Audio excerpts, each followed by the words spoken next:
So hello everyone and good morning सभी को। उम्मीद करता हूँ मेरी वॉइस प्रॉपर आ रही होगी सभी तक। एक बार कंफर्म कर देंगे सभी लोग।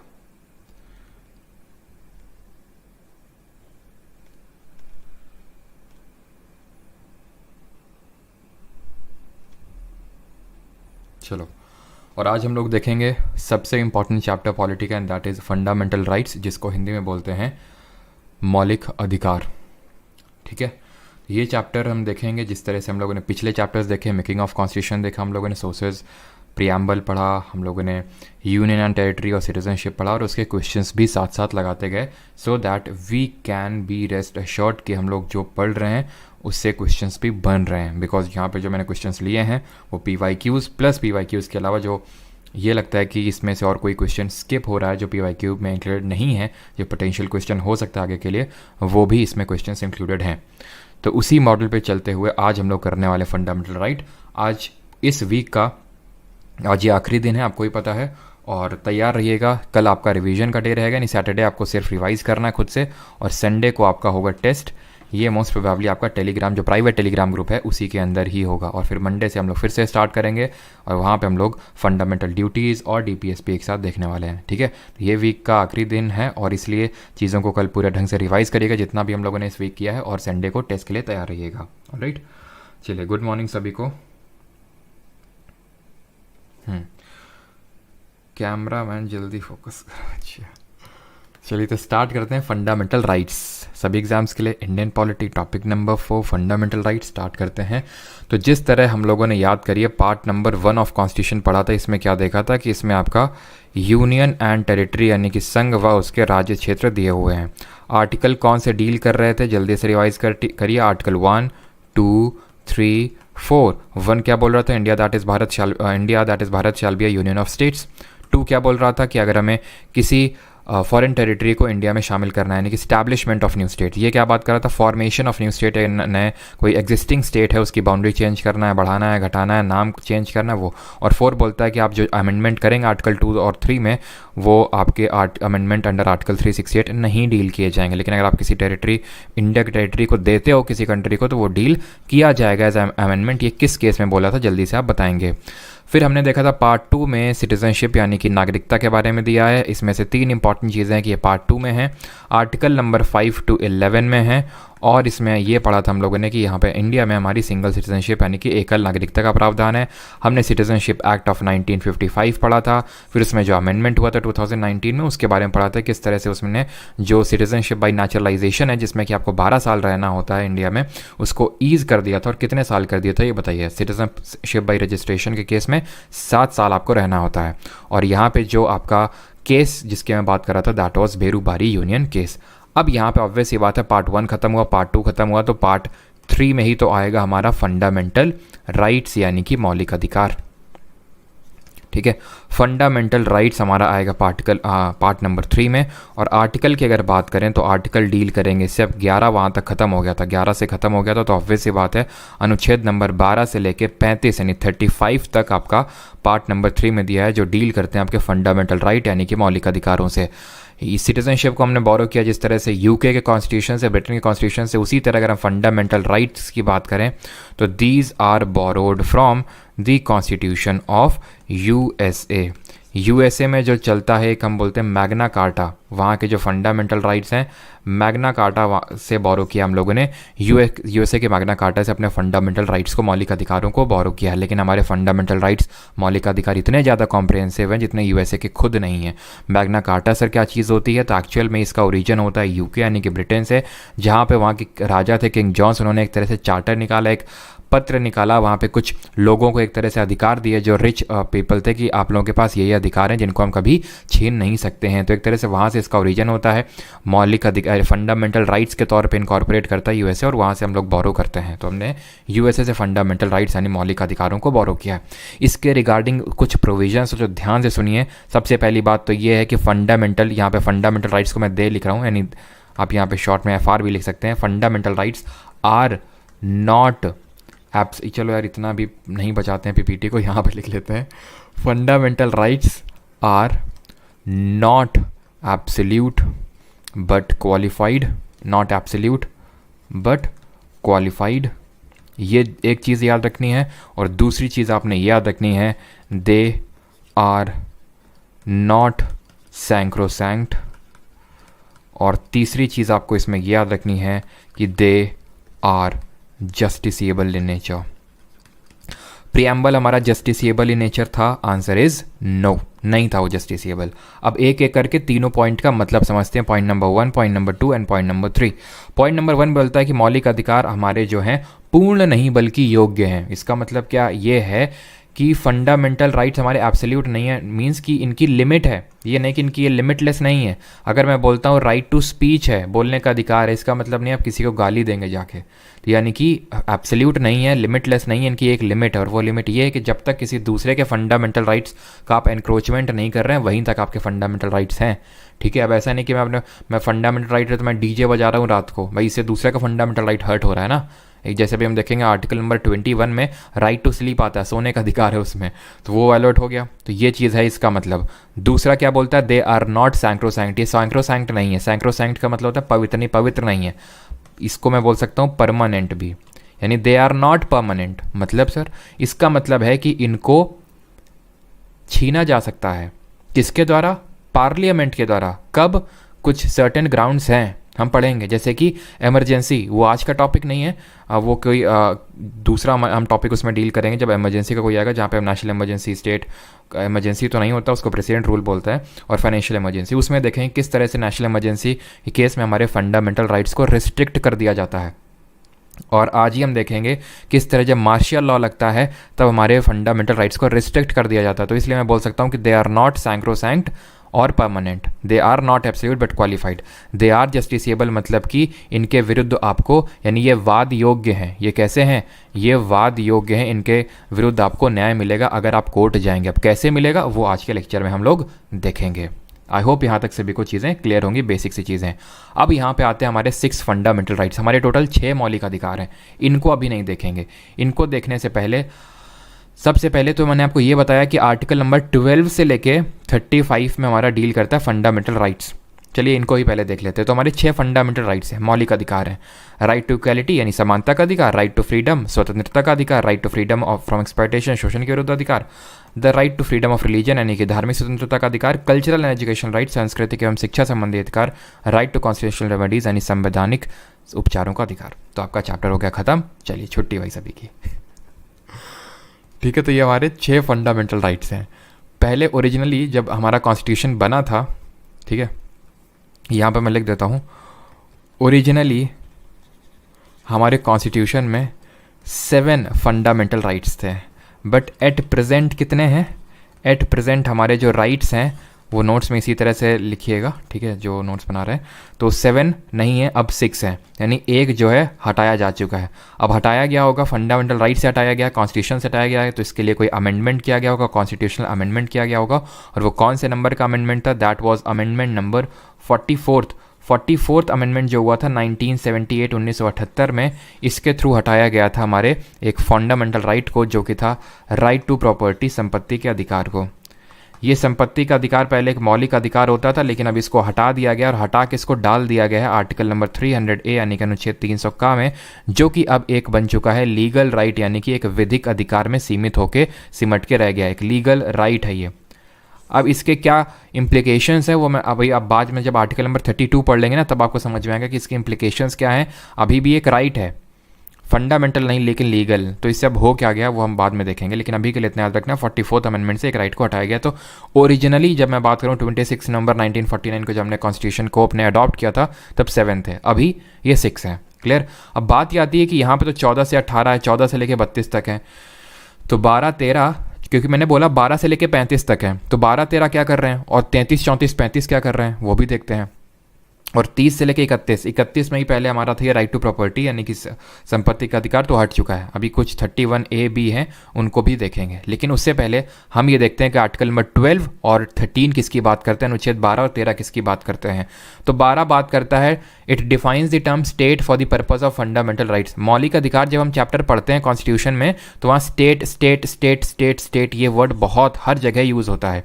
तो आर्टिकल 12 पहले ही बता रहा है, बेटा ये जो तुम स्टेट स्टेट देखोगे ना, इसका मतलब तुम यूपी एमपी मत समझ लेना, ये जो स्टेट होते हैं 28 राज्य वो तो है ही है, लेकिन स्टेट का मतलब बहुत बड़ा है आर्टिकल फंडामेंटल राइट में। आर्टिकल नंबर 12 फंडामेंटल राइट के तहत स्टेट का जो टर्म यूज़ करेंगे हम, उसका मतलब है देश की संसद, राज्य का विधानसभा, यानी राज्य का जो मंत्री, एक तरह से बोल सकते हैं लेजिस्लेचर है, स्टेट लेजिस्लेचर, सरकार union government, state government, LIC, ONGC, जितनी भी सरकारी बॉडी सरकारी संस्थाएं हैं सब स्टेट के तहत आती हैं। तो ये स्टेट वो वाला मत समझिएगा कि बिहार और महाराष्ट्र और केरल ये वाला स्टेट नहीं है। इस स्टेट में सारी चीज़ें आती हैं, एक तरह से सरकारी सारी संस्थाएं आती हैं, पार्लियामेंट से लेके LIC और ONGC तक हमारी सारी आर्टिकल 12 में आती हैं। तो अगर आपसे ये क्वेश्चन बन जाए कि स्टेटमेंट दे दे, मेंस में बहुत ज़्यादा चांसेस ये देने के कि आर्टिकल 12 में कौन कौन आता है, ऑल ऑफ द अबव मारना, मेरी मानो बस तुम, ठीक है। ऑल ऑफ द अबव मार के आना, 99.999% आंसर तुम्हारा सही होगा।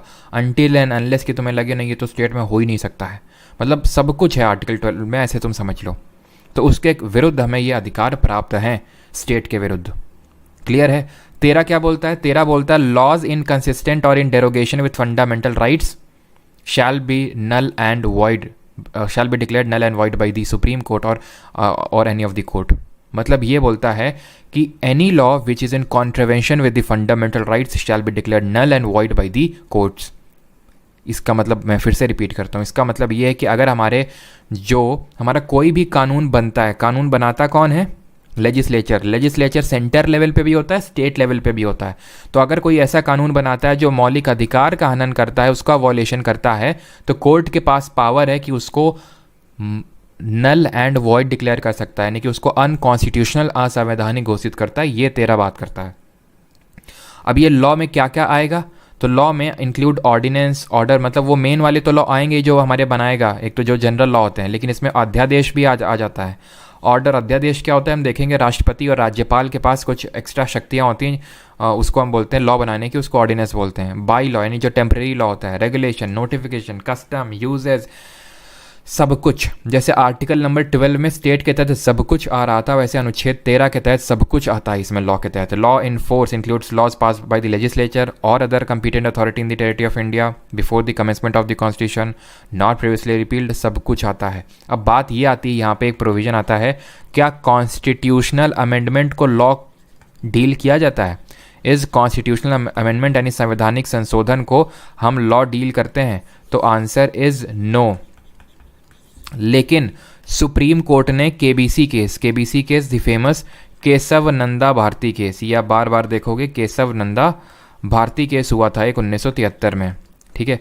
इसमें सुप्रीम कोर्ट ने ये बोला कि ठीक है कॉन्स्टिट्यूशनल अमेंडमेंट को डील तो नहीं किया जाएगा फंडामेंटल राइट के मतलब आर्टिकल 13 के तहत, बट दैट डजंट मीन कि तुम संविधान में कोई संशोधन कर दोगे और ऐसा बहुत बड़ा चेंज कर दोगे और हम कुछ बोलेंगे ही नहीं। क्योंकि आर्टिकल 13 क्या बोलता है कि ये कोर्ट की जिम्मेदारी बनती है, ये एक तरह से जिम्मेदारी दी है उनको कि अगर कोई भी ऐसा कानून बन जाता है जो कि मौलिक अधिकारों का हनन करता है तो उसको आप नल एंड वॉइड डिक्लेयर करो।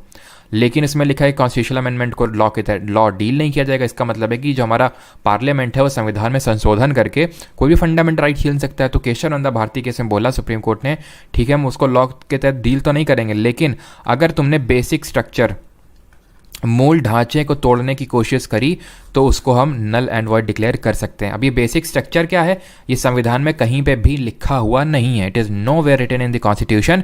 ये बस सुप्रीम कोर्ट की ruling in the case of Nanda Bharati case में निकल के आया, जिसमें कि सुप्रीम कोर्ट ने बोला कि ये सारी चीज़ें बेसिक स्ट्रक्चर में आती हैं, जो कोई आपको जानने की ज़रूरत नहीं है, उनको नहीं छेड़ सकता है हमारा जो पार्लियामेंट है फिर state legislature. Is that clear? Article number 12 और 13 क्लियर है सभी को? तब मैं आपको बढ़ूँ एक्चुअल और फंडामेंटल राइट में आएंगे। उसने पहले ही बोल दिया है कि आर्टिकल 12 में क्या है स्टेट की डेफिनेशन, 13 में क्या है कि कोई भी लॉ बनेगा वो नल एंड वॉइड डिक्लेयर कर दिया जाएगा अगर वो फंडामेंटल राइट के विरुद्ध है तो। क्लियर है? चलिए अभी स्टार्ट करते हैं आर्टिकल नंबर 14 से। राइट टू इक्वालिटी, फिर से समझ लीजिए, राइट टू इक्वालिटी स्टार्ट कर रहे हैं हम, समानता का अधिकार, यानी आर्टिकल नंबर 14 to 18। 14 देखेंगे, 15 देखेंगे, 16 देखेंगे, 17 देखेंगे, 18 देखेंगे, उतना ही देखेंगे जितना एसएससी के लिए नीड है, ठीक है। क्योंकि इस टॉपिक में तकरीबन मुझे आई थिंक जब मैं सीडीएस वगैरह के लिए पढ़ाता हूँ 3 दिन लगते हैं मेरे को, लेकिन यहाँ पे मैं यहाँ पे ख़त्म कर दूंगा विद क्वेश्चंस भी, और आप क्वेश्चन उठा के देख लीजिएगा। जब कोई क्वेश्चन ना बने ना सीधे मेरे को व्हाट्सएप करो आपकी सर ये हम लोगों ने पढ़ा तो ये हम लोग बन नहीं रहा है। मैं तो खुला चैलेंज दे रहा हूँ आपको, ठीक है। चलिए, रिपीट दी लास्ट स्टेटमेंट। कौन सा लास्ट स्टेटमेंट? मैं वही रजत शर्मा, कोई मैंने नया स्टेटमेंट नहीं दिया। मैंने बोला कि अगर कोई भी लॉ का कोई भी कानून बनता है जो मौलिक अधिकारों के विरुद्ध होता है तो उसको अनकॉन्स्टिट्यूशनल, असंवैधानिक घोषित करने की शक्ति हमारे कोर्ट्स के पास होती है। Now coming on to the article number 14। Article 14 अनुच्छेद 14 बोलता है the state should not deny to any person equality before law and equal protection of law. Article 14 uses two expressions, equality before law and equal protection of law. Hindi में बताता हूँ, कानून के समक्ष समानता और कानून का समान संरक्षण। इक्वालिटी बिफोर द लॉ का मतलब होता है कानून के समक्ष समानता, और इक्वल प्रोटेक्शन ऑफ लॉ का मतलब होता है कानून का समान संरक्षण। इसका मतलब समझ लो जल्दी से। ये बोलता है कि हर कोई कानून के सामने समान है, कोई प्रिविलेज नहीं, किसी को प्रिविलेज नहीं है कि इसी वजह से जो मैंने आपको बोला नहीं था, जो अन्याय की मूर्ति होती है वो पट्टी बांधे हुए, दैट डजंट मीन कि वो अंधी है, दैट मीन्स कि वो उसके लिए हर कोई बराबर है। अडानी हो चाहे आप हो, चाहे फिर कोई स्लम में रह रहा हो कोई बंदा हो, वो सब लोग समान हैं। लेकिन दूसरा बोलता है इक्वल प्रोटेक्शन ऑफ लॉ। इसका मतलब थोड़ा मतलब सिमिलर से लग रहे हैं लेकिन अंतर है। अंतर ये है कि इक्वल प्रोटेक्शन ऑफ लॉ का मतलब होता है like should be treated alike. Sir इसका मतलब क्या होता है? Like should be treated alike का मतलब होता है जैसे फॉर एग्जाम्पल गवर्नमेंट जो है कुछ सब्सिडी दे सकती है, कुछ भी कर सकती है जो मतलब बहुत ही सोशली या फिर इकोनॉमिकली बहुत बैकवर्ड हैं, उनको कुछ स्पेशल वो दे सकती है, प्रिविलेज दे सकती है, हम बोल सकते हैं, फिर स्पेशल कुछ अधिकार दे सकती है जो नॉर्मल जनता के लिए नहीं होंगे। ये मान लेते हैं, ये जैसे फॉर एग्जांपल ये हैं जो 8 लाख साल से ज़्यादा का कमाते हैं ये लोग, ये हैं जो 8 लाख से कम का कमाते हैं, इनको 10% रिजर्वेशन मिलेगा गवर्नमेंट जॉब्स पे। तो ये जो सेक्शन है वो ये नहीं बोल सकता ये तो डिस्क्रिमिनेशन हो रहा है, ये तो इनको तो ज़्यादा प्रिविलेज मिल रहा है हमसे, तो ये प्रिविलेज नहीं कहलाता है। ये कहलाता है कि सेम ग्रुप को, यही बोलता है ये इक्वल प्रोटेक्शन ऑफ लॉ, कि सेम ग्रुप को सेम तरह से ट्रीट किया जाएगा। कहने का मतलब है कि सब्सिडी मिलती है जैसे 2 रुपये PDS के तहत, पब्लिक डिस्ट्रीब्यूशन स्कीम के तहत, कि 2 रुपये में गेहूँ और 3 रुपये में चावल, तो अडानी अंबानी कल को नहीं बोलेंगे हमको भी चाहिए। क्यों? क्योंकि वो ग्रुप को सिमिलर तरह से उसको अलग तरह से ट्रीट किया जाएगा और इस जो अडानी अंबानी वाला ग्रुप है इनको अलग तरह से ट्रीट किया जाएगा, लेकिन विद इन द ग्रुप इनको सेम ट्रीट किया जाएगा। ये नहीं, in with in the group discrimination नहीं हो सकता। आई होप आप समझ पा रहे हो। अगर नहीं समझ पा रहे हैं कोई दिक्कत नहीं, सीधा रट्टा मारो। आर्टिकल 14 का मतलब है equality before law and equal protection of law. Equality before law का जो कॉन्सेप्ट है, जो पहला वाला, ये अंग्रेजों के यहाँ से लिया है, यानी यूके यानी ब्रिटेन से लिया है, और इक्वल प्रोटेक्शन ऑफ लॉ ये हमने लिया अमेरिका के संविधान से। क्लियर हो गया यहाँ तक? अब आते हैं यानी कि equality to status and opportunity. अब आते हैं आर्टिकल नंबर 15 पे, अनुच्छेद नंबर 15 पे। इस पे क्वेश्चन भी आया था अभी CGL Tier 1 में, ठीक है। क्वेश्चन बड़ा अच्छी तरह से पूछा था उसने, ठीक है। क्वेश्चन उसने ये पूछा कि आप गए एक सिनेमा हॉल में, आपने देखा आपके बगल में आपकी मेट बैठी है, आपका ईगो हर्ट हो गया। अब आपका ईगो हर्ट हो गया, आपने मेट से बोला कि निकल लो यहाँ से।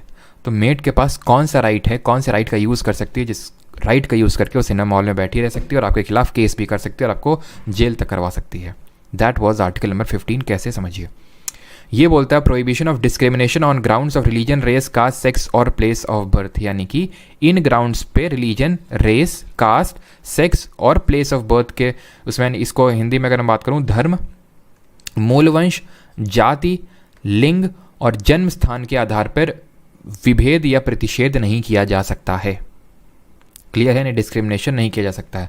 The state shall not discriminate against any citizen on grounds only of religion, race, caste, sex और place of birth any of them. Only का मतलब है कि कोई अदर ग्राउंड में डिस्क्रिमिनेशन हो सकता है, पॉसिबल है, और इन ग्राउंड्स में नहीं हो सकता है। No citizen shall on grounds only of religion, race, caste, sex और place of birth be subjected to any disability, liability और रिस्ट्रिक्शन और कंडीशन विद रिगार्ड टू। ये 15 का सब क्लॉज 2 बोलता है, ठीक है। ये बोलता है कि access to shops, public restaurant, hotels, places of public entertainment. तो वो जो मेड वाला केस था वो क्या था? पब्लिक एंटरटेनमेंट पे उसके खिलाफ आप डिस्क्रिमिनेशन कर रहे थे। ना तो स्टेट कर सकता है, स्टेट का मतलब समझ गया ना क्या? स्टेट का मतलब सरकारी कोई एजेंसी, और ना आप कर सकते हैं, क्योंकि यहाँ पे लिखा हुआ है कि किसी भी सिटीज़न को ये सारी चीज़ें एक्सेस करने से नहीं मना किया जा सकता है। दुकान हो गई, पब्लिक रेस्टोरेंट हो गए, होटल्स हो गए और public entertainments. The use of well हो गया, ठीक है, कुएं का यूज़ कोई नहीं कर सकता, ऐसा नहीं, क्योंकि पहले के ज़माने में ही होता था कि भाई जब ऊंची जात के लोग, इस तरह से होता था कि जब पानी भर के चले जाएंगे तब नीची जात वाले भरेंगे, ऐसा मतलब गंदी व्यवस्था थी पहले हम लोग के यहाँ, ठीक है।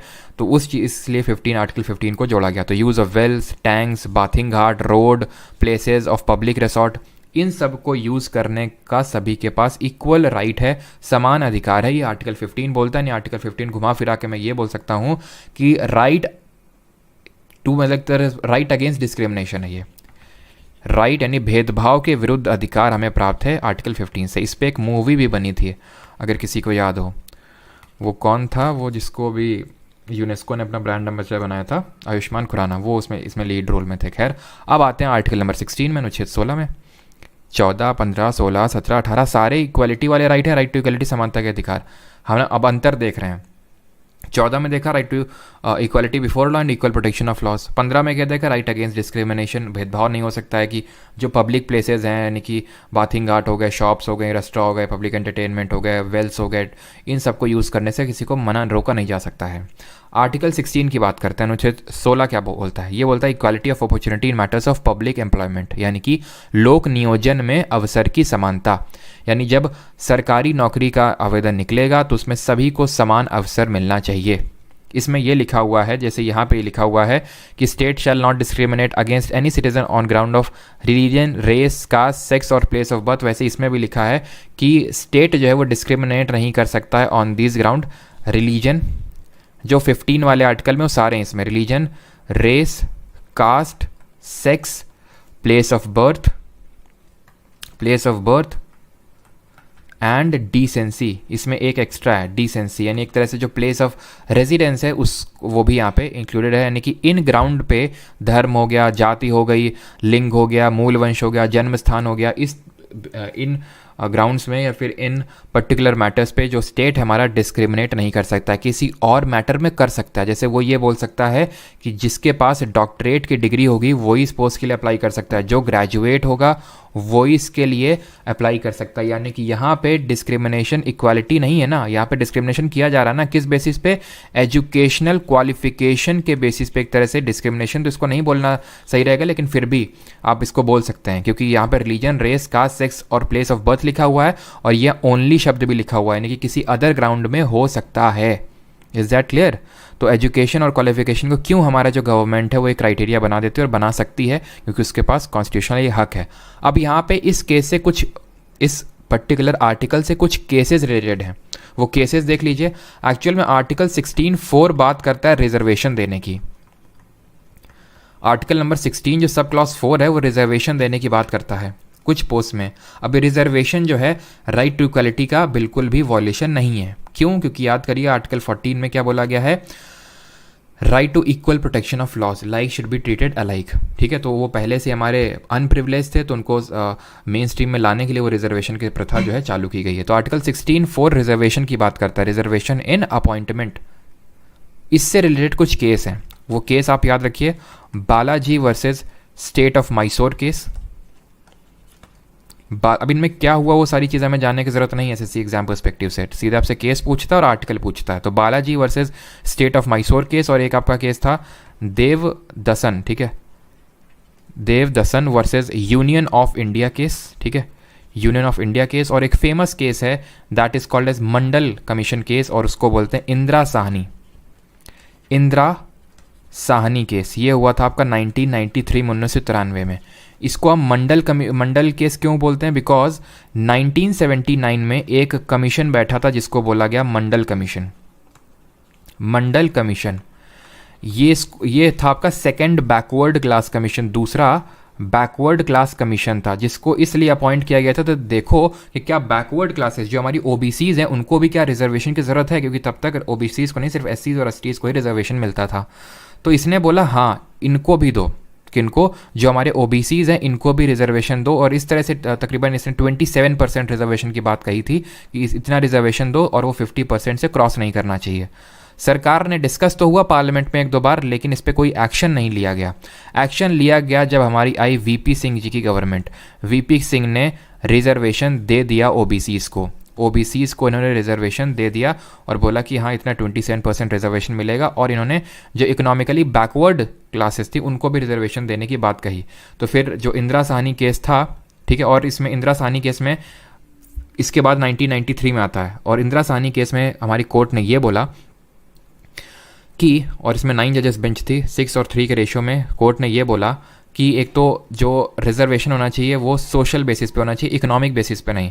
तो जो आप इकोनॉमिक बेसिस पे जो इकोनॉमिकली अभी होता है ना, ईडब्ल्यूएस को रिजर्वेशन मिलता है इकोनॉमिकली वीकर सेक्शन को, वो पहले इंट्रोड्यूस किया गया था लेकिन उसको खारिज कर दिया गया था। और ये बोला गया था इंदिरा साहनी केस में कि प्रमोशन में, वैसे तो ये सारी चीज़ें आपसे पूछता नहीं बट फिर भी यहाँ पे क्योंकि इंदिरा साहनी केस काफ़ी फेमस है और इस पर CGL Tier 1 में इसी बार क्वेश्चन बना है, इसलिए थोड़ा सा बता रहा हूँ।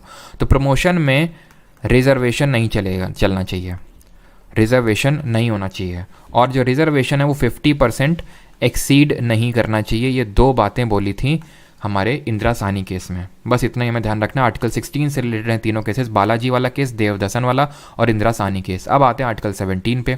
आर्टिकल 17 में बस इतना याद रखना है कि ये छुआछूत, जिसको कि हिंदी में बोलते हैं अस्पृश्यता, अस्पृश्यता का उन्मूलन की बात करता है, यानी छुआछूत नहीं की जा सकती, वो आर्टिकल नंबर 17 बोलता है। अभी मैं आपको एक ट्रिक भी बता दूंगा जिससे आपको काफ़ी सारे आर्टिकल आप याद हो जाएंगे आराम से, लेकिन पहले समझना इंपॉर्टेंट है। तो अनुच्छेद 16 अनटचेबिलिटी की बात करता है, इसमें और कुछ ज़्यादा समझने की ज़रूरत है नहीं। इसके बाद आते हैं आर्टिकल नंबर 18 में, अनुच्छेद नंबर 18। अनुच्छेद 18 बोलता है अबॉलिशन ऑफ टाइटल। क्या बोलता है ये? एबॉलिशन ऑफ टाइटल, यानी कि जो हमारी सरकार या फिर जो स्टेट है ना, स्टेट वो टाइटल नहीं दे सकता है, यानी कि जो सरकार है वो उपाधि नहीं दे सकती है। लेकिन आप ये सुनते होंगे जैसे उपाधि किस तरह की, महाराजा हो गए, खाना हो गए, दीवान हो गए, ये सारे टाइटल्स नहीं दिए जा सकते हैं, क्योंकि कहीं ना कहीं ये जो पुरानी हमारी व्यवस्था थी जहाँ पे कुछ लोगों को ऊपर और कुछ लोगों को नीचे, यानी कि इक्वालिटी को ठेस पहुंचाने वाला ही सिस्टम है इक्वालिटी, एक टाइटल देने का सिस्टम। लेकिन आप सुनते होंगे डॉक्टर की डॉक्टर की कोई लोग उपाधि लगा लेते हैं, इंजीनियर की लगा लेते हैं, ठीक है, किसी को हम भारत रत्न बोल देते हैं, भारत रत्न सचिन तेंदुलकर। तो ये टाइटल दे सकती है हमारा स्टेट। इसके पीछे का लॉजिक ये है कि किसी की एजुकेशनल या फिर मिलिट्री एक्सीलेंस को ऑनर करने के लिए हमारी स्टेट टाइटल्स दे सकती है, यानी कि सरकार सैन्य व शैक्षणिक क्षेत्रों में टाइटल्स दे सकती है। क्यों? क्योंकि उस बंदे ने मेहनत करके वो टाइटल उपाधि हासिल की है, उसको वो खैरात में हेरिडेटरी तौर पे नहीं मिली कि अगर मेरे पापा महाराजा थे तो मुझे भी महाराजा बोला जाएगा। वो फिर मैंने गेन नहीं किया, वो बस मुझे खैरात में हेरिडेटरी मिल गई। तो हेरिडेटरी टाइटल्स को एलिमिनेट करना मेन एम है आर्टिकल नंबर 18 का। समराइज कर लेते हैं, और किसी का कोई डाउट हो तो जरा पूछिए इन चारों आर्टिकल्स में, पांचों आर्टिकल्स में, ठीक है। 14 क्या बात करता है? Equality before law and equal protection of law. 15 prohibition of discrimination only on the ground of religion, race, caste, sex of place of birth, यानी कि इसमें आपको पब्लिक प्लेसेस यूज करने से मना नहीं किया जा सकता है। 16 बात करता है कि लोक नियोजन में अवसर की समानता, यानी कि equality of opportunity in terms of public employment. 17 अस्पृश्यता का उन्मूलन, एबॉलिशन ऑफ अनटचेबिलिटी। और article number 18 abolition of title, military academic distinctions are however exempted. Titles abolished हैं लेकिन मिलिट्री एकेडमिक वाले टाइटल्स एग्जेम्प्टेड नहीं हैं, ठीक है, नो डाउट। सर कोर्स कैसे लें? एप्लीकेशन है परमार अकेडमी, वहाँ से। सर अंकिता को क्या है सर? आर्टिकल 16 फॉर करंट में भी है 2021, ये भी बताइए। बिल्कुल है, करंट में बिल्कुल है। क्लियर है यहाँ तक सभी को? क्लियर है यहाँ तक? और प्रोहिबिशन ऑफ डिस्क्रिमिनेशन, अब देखो इसमें एक्सेप्शंस हैं, ठीक है, कुछ एक्सेप्शन पूछ रहे हैं तो आपको एक्सेप्शन भी बता देता हूँ। एक्सेप्शन हैं जैसे कि अपवाद हैं इसमें, वो हम प्रेसिडेंट और गवर्नर चैप्टर में पढ़ेंगे, पार्लियामेंट चैप्टर में पढ़ेंगे। क्या एक्सेप्शन है वहाँ देखेंगे कि जो हमारे राष्ट्रपति हैं उनको किसी भी क्रिमिनल लॉ में अरेस्ट किया ही नहीं जा सकता है, ठीक है। तो एक तरह से डिस्क्रिमिनेशन तो हो रहा है फिर, लेकिन वो एक्सेप्शन अपवाद है। हमारे जो एमपीज़ और एमएलएज़ हैं, जब सदन चल रहा है और सदन के 40 दिन पहले 40 दिन बाद उनको अरेस्ट नहीं किया जा सकता है। ये कुछ एक्सेप्शंस हैं जो हम उन पर्टिकुलर उसमें देखेंगे। तो ये मत सोचिएगा इनमें अपवाद नहीं है, लेकिन जब वो आएंगे पर्टिकुलर चैप्टर्स तो वहाँ पे देखेंगे, ठीक है। अब बढ़ते हैं आगे। 18 तक हो गया। अब स्टार्ट करते हैं आर्टिकल नंबर 19 से। 19 से लेके 22 तक आपके दिए हैं राइट टू फ्रीडम, यानी कि आज़ादी का अधिकार बोल सकते हैं हिंदी में, वाक और अभिव्यक्ति की स्वतंत्रता का अधिकार। ये सर इमरजेंसी में मीन्स क्या, emergency means Golaknath case fundamental right से रिलेटेड है ना, बिल्कुल रिलेटेड है, वो भी देखेंगे, चिंता क्यों कर रहे हैं। गोलकनाथ केस में सुप्रीम कोर्ट ने ये बोला था कि फंडामेंटल राइट्स को अमेंड नहीं किया जा सकता, लेकिन ये जब हम डीपीएसपी पढ़ेंगे ना तो वहाँ पे देखेंगे, क्योंकि डीपीएसपी में ही से इन्वॉल्वमेंट है इनका। गोलकनाथ केस, केशव नंदा भारती केस और मिनर्वा मिल केस, तीनों केस उसी में देखेंगे। क्लियर है। बेसिक स्ट्रक्चर मीन्स प्रियम्बल, बिल्कुल नहीं डीपी, ये लिख रहे हैं बेसिक स्ट्रक्चर का मतलब प्रियम्बल है, बिल्कुल नहीं। बेसिक स्ट्रक्चर का कुछ लेना देना नहीं है प्रियम्बल से। प्रियम्बल समरी है कॉन्स्टिट्यूशन की, बेसिक स्ट्रक्चर वो जो कि कॉन्स्टिट्यूशन का हिस्सा है, बेसिक स्ट्रक्चर कॉन्स्टिट्यूशन का पार्ट नहीं है, नहीं कॉन्स्टिट्यूशन में कहीं लिखा हुआ है, वो सुप्रीम कोर्ट की रूलिंग इन दी केबीसी केस उसमें निकल के आया है। ठीक है। और सर मास्टर ब्लास्टर उड़न परी ये कौन देता है, ये खुद से लिए जाते हैं, एंजल प्रिया हो गए, ठीक है, और रैपर महाराजा इस टाइप के जो टाइटल होते हैं ये खुद ले लेते हैं लोग, स्टेट नहीं देता ये। ठीक है। आर्टिकल नंबर 19 ये बात करता है वाक और अभिव्यक्ति की स्वतंत्रता का अधिकार, protection of speech, right to freedom of speech and expression. इसमें टोटल 6 तरह के राइट आते हैं। Right to freedom of speech and expression, right to assemble peacefully without arms, right to form associations और unions, right to move freely without through the territory of India, right to reside and settle in any part of India, right to hold and dispose of property and right to practice any profession. देखिए ध्यान से समझिए, अभी मैं आपको ये बताऊंगा, सारे याद हो जाएंगे और ऑर्डर में याद होंगे। तो पहली बात तो ये जो ग्रीन में है ना, right to hold and dispose of property, आपको पता है 44th अमेंडमेंट के थ्रू इसको हटा दिया जा चुका है। ठीक है। ये आर्टिकल 31 में भी था और article number 19 sub clause F में भी घुसा हुआ था, यहाँ से भी इसको निकाल फेंका गया। यानी कि अब आर्टिकल नंबर 19 एफ में अगर आपसे कोई पूछे क्या है तो कुछ है ही नहीं, that is omitted from the 44th amendment. अब यहाँ पे 6 राइट हैं, तो ये ए हो गया, बी हो गया, सी हो गया, डी हो गया, ई हो गया। अब ये मत समझिएगा कि एफ में छठा आएगा, एफ है ही नहीं। एक पहली बात तो ये, इसको याद कैसे रखेंगे, इसको याद रखेंगे इस तरह से, सामरो। ठीक है, सामरो करके इसको याद रखिए। ऐसे हो गया स्पीच एंड एक्सप्रेशन, यानी कि आपको कुछ भी बोलने का अधिकार है। अब ये जो हमारे आर्टिकल नंबर 19 के जो राइट्स हैं ना, वो रीजनेबल रिस्ट्रिक्शंस के तहत आते हैं, यानी इनमें उचित प्रतिबंध लगाए गए हैं। इसका मतलब होता है उचित प्रतिबंध। दैट मीन्स कि हर ये जो आप देख रहे हैं ना ए बी सी, इसमें रीजनेबल रिस्ट्रिक्शंस है। कुछ क्या क्या रिस्ट्रिक्शंस हैं, जैसे कि स्पीच और एक्सप्रेशन के केस में है रीजनेबल रिस्ट्रिक्शन कि आप किसी को डिफेम नहीं कर सकते हैं, आप कोर्ट के ऑर्डर का कंटेम्प्ट नहीं कर सकते हैं, उसकी अवहेलना नहीं कर सकते हैं। ये कुछ इसमें रीजनेबल रिस्ट्रिक्शंस हैं। ठीक। Right to assemble peacefully without arms, ये ए से हो गया, आर्म्स या फिर असेंबल, राइट टू असेंबल यानी आप कहीं भी इकट्ठा हो सकते हैं बिना हथियार के। इसमें क्या रीजनेबल रिस्ट्रिक्शंस है कि आप पब्लिक ऑर्डर को ख़राब नहीं कर सकते हैं।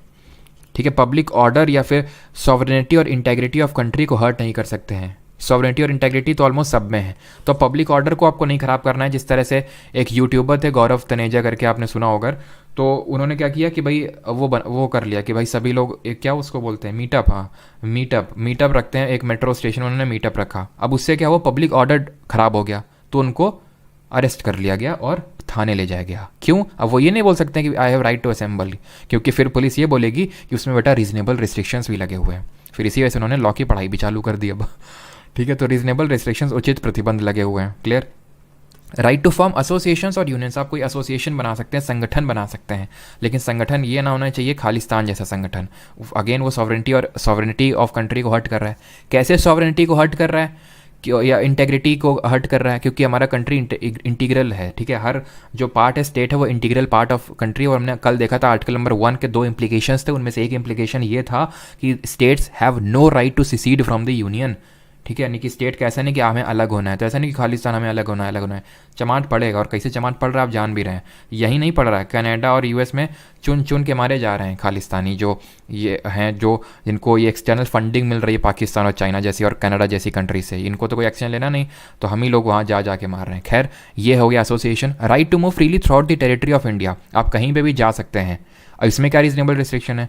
जो जैसे हमारे प्रोस्टिट्यूट्स वगैरह हो गए, वो हर जगह नहीं जा सकते हैं पब्लिक प्लेसेस पे। आप भी कई जगह, जैसे नॉर्थ ईस्ट में चले जाइए, कई जगहों में ILP सिस्टम है, इनर लाइन परमिट इसको बोलते हैं, कि आपको जैसे आप पासपोर्ट लेके जाना पड़ता है दूसरी कंट्री में, उसी तरह कुछ एरिया हमारे नॉर्थ ईस्ट में अगर आप चले जाओ तो वहाँ पे इनर लाइन परमिट लेना होगा, तब आपको जाना होगा। कुछ ऐसे एरिया जहाँ पे आप जा ही नहीं सकते हैं। अब ये नहीं बोलेंगे I have right to move freely throughout the territory of India. Reasonable restriction है कि अगर कहीं पे स्टेट ने रिस्ट्रिक्ट कर रखा है तो वहाँ पर आप नहीं जा सकते हैं।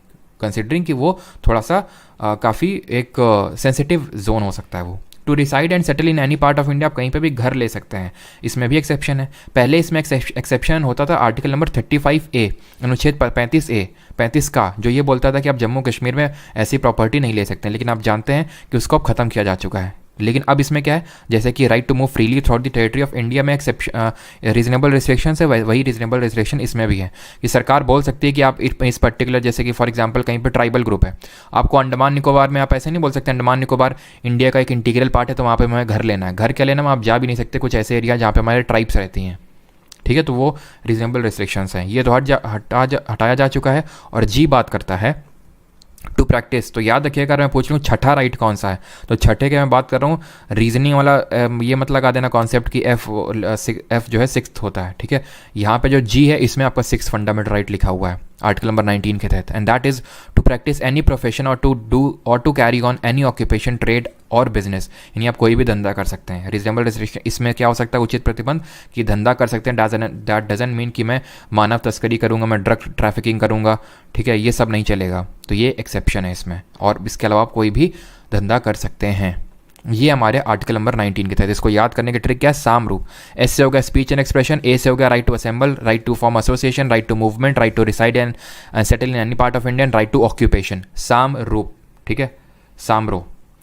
आते हैं अब आर्टिकल नंबर 20 पे, अनुच्छेद 20, ये बात करता है protection and respect of conviction for offences, यानी अपराधों के लिए सजा या फिर दोष सिद्धि के संबंध में संरक्षण प्राप्त है आपको आर्टिकल नंबर 20 के तहत।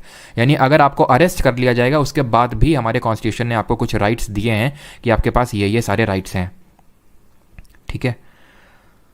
बिल्कुल आर्यमान सिद्धांत, उसमें कुछ रिस्ट्रिक्टेड एरियाज़ है, वहाँ पे आप नहीं जा सकते। उसका सीन अब मैं तुम्हें क्या बताऊँ, है यहाँ पे उतना डीप में आपको पढ़ने की ज़रूरत है नहीं कि उसका सीन आपको यहाँ पे क्रिएट करो।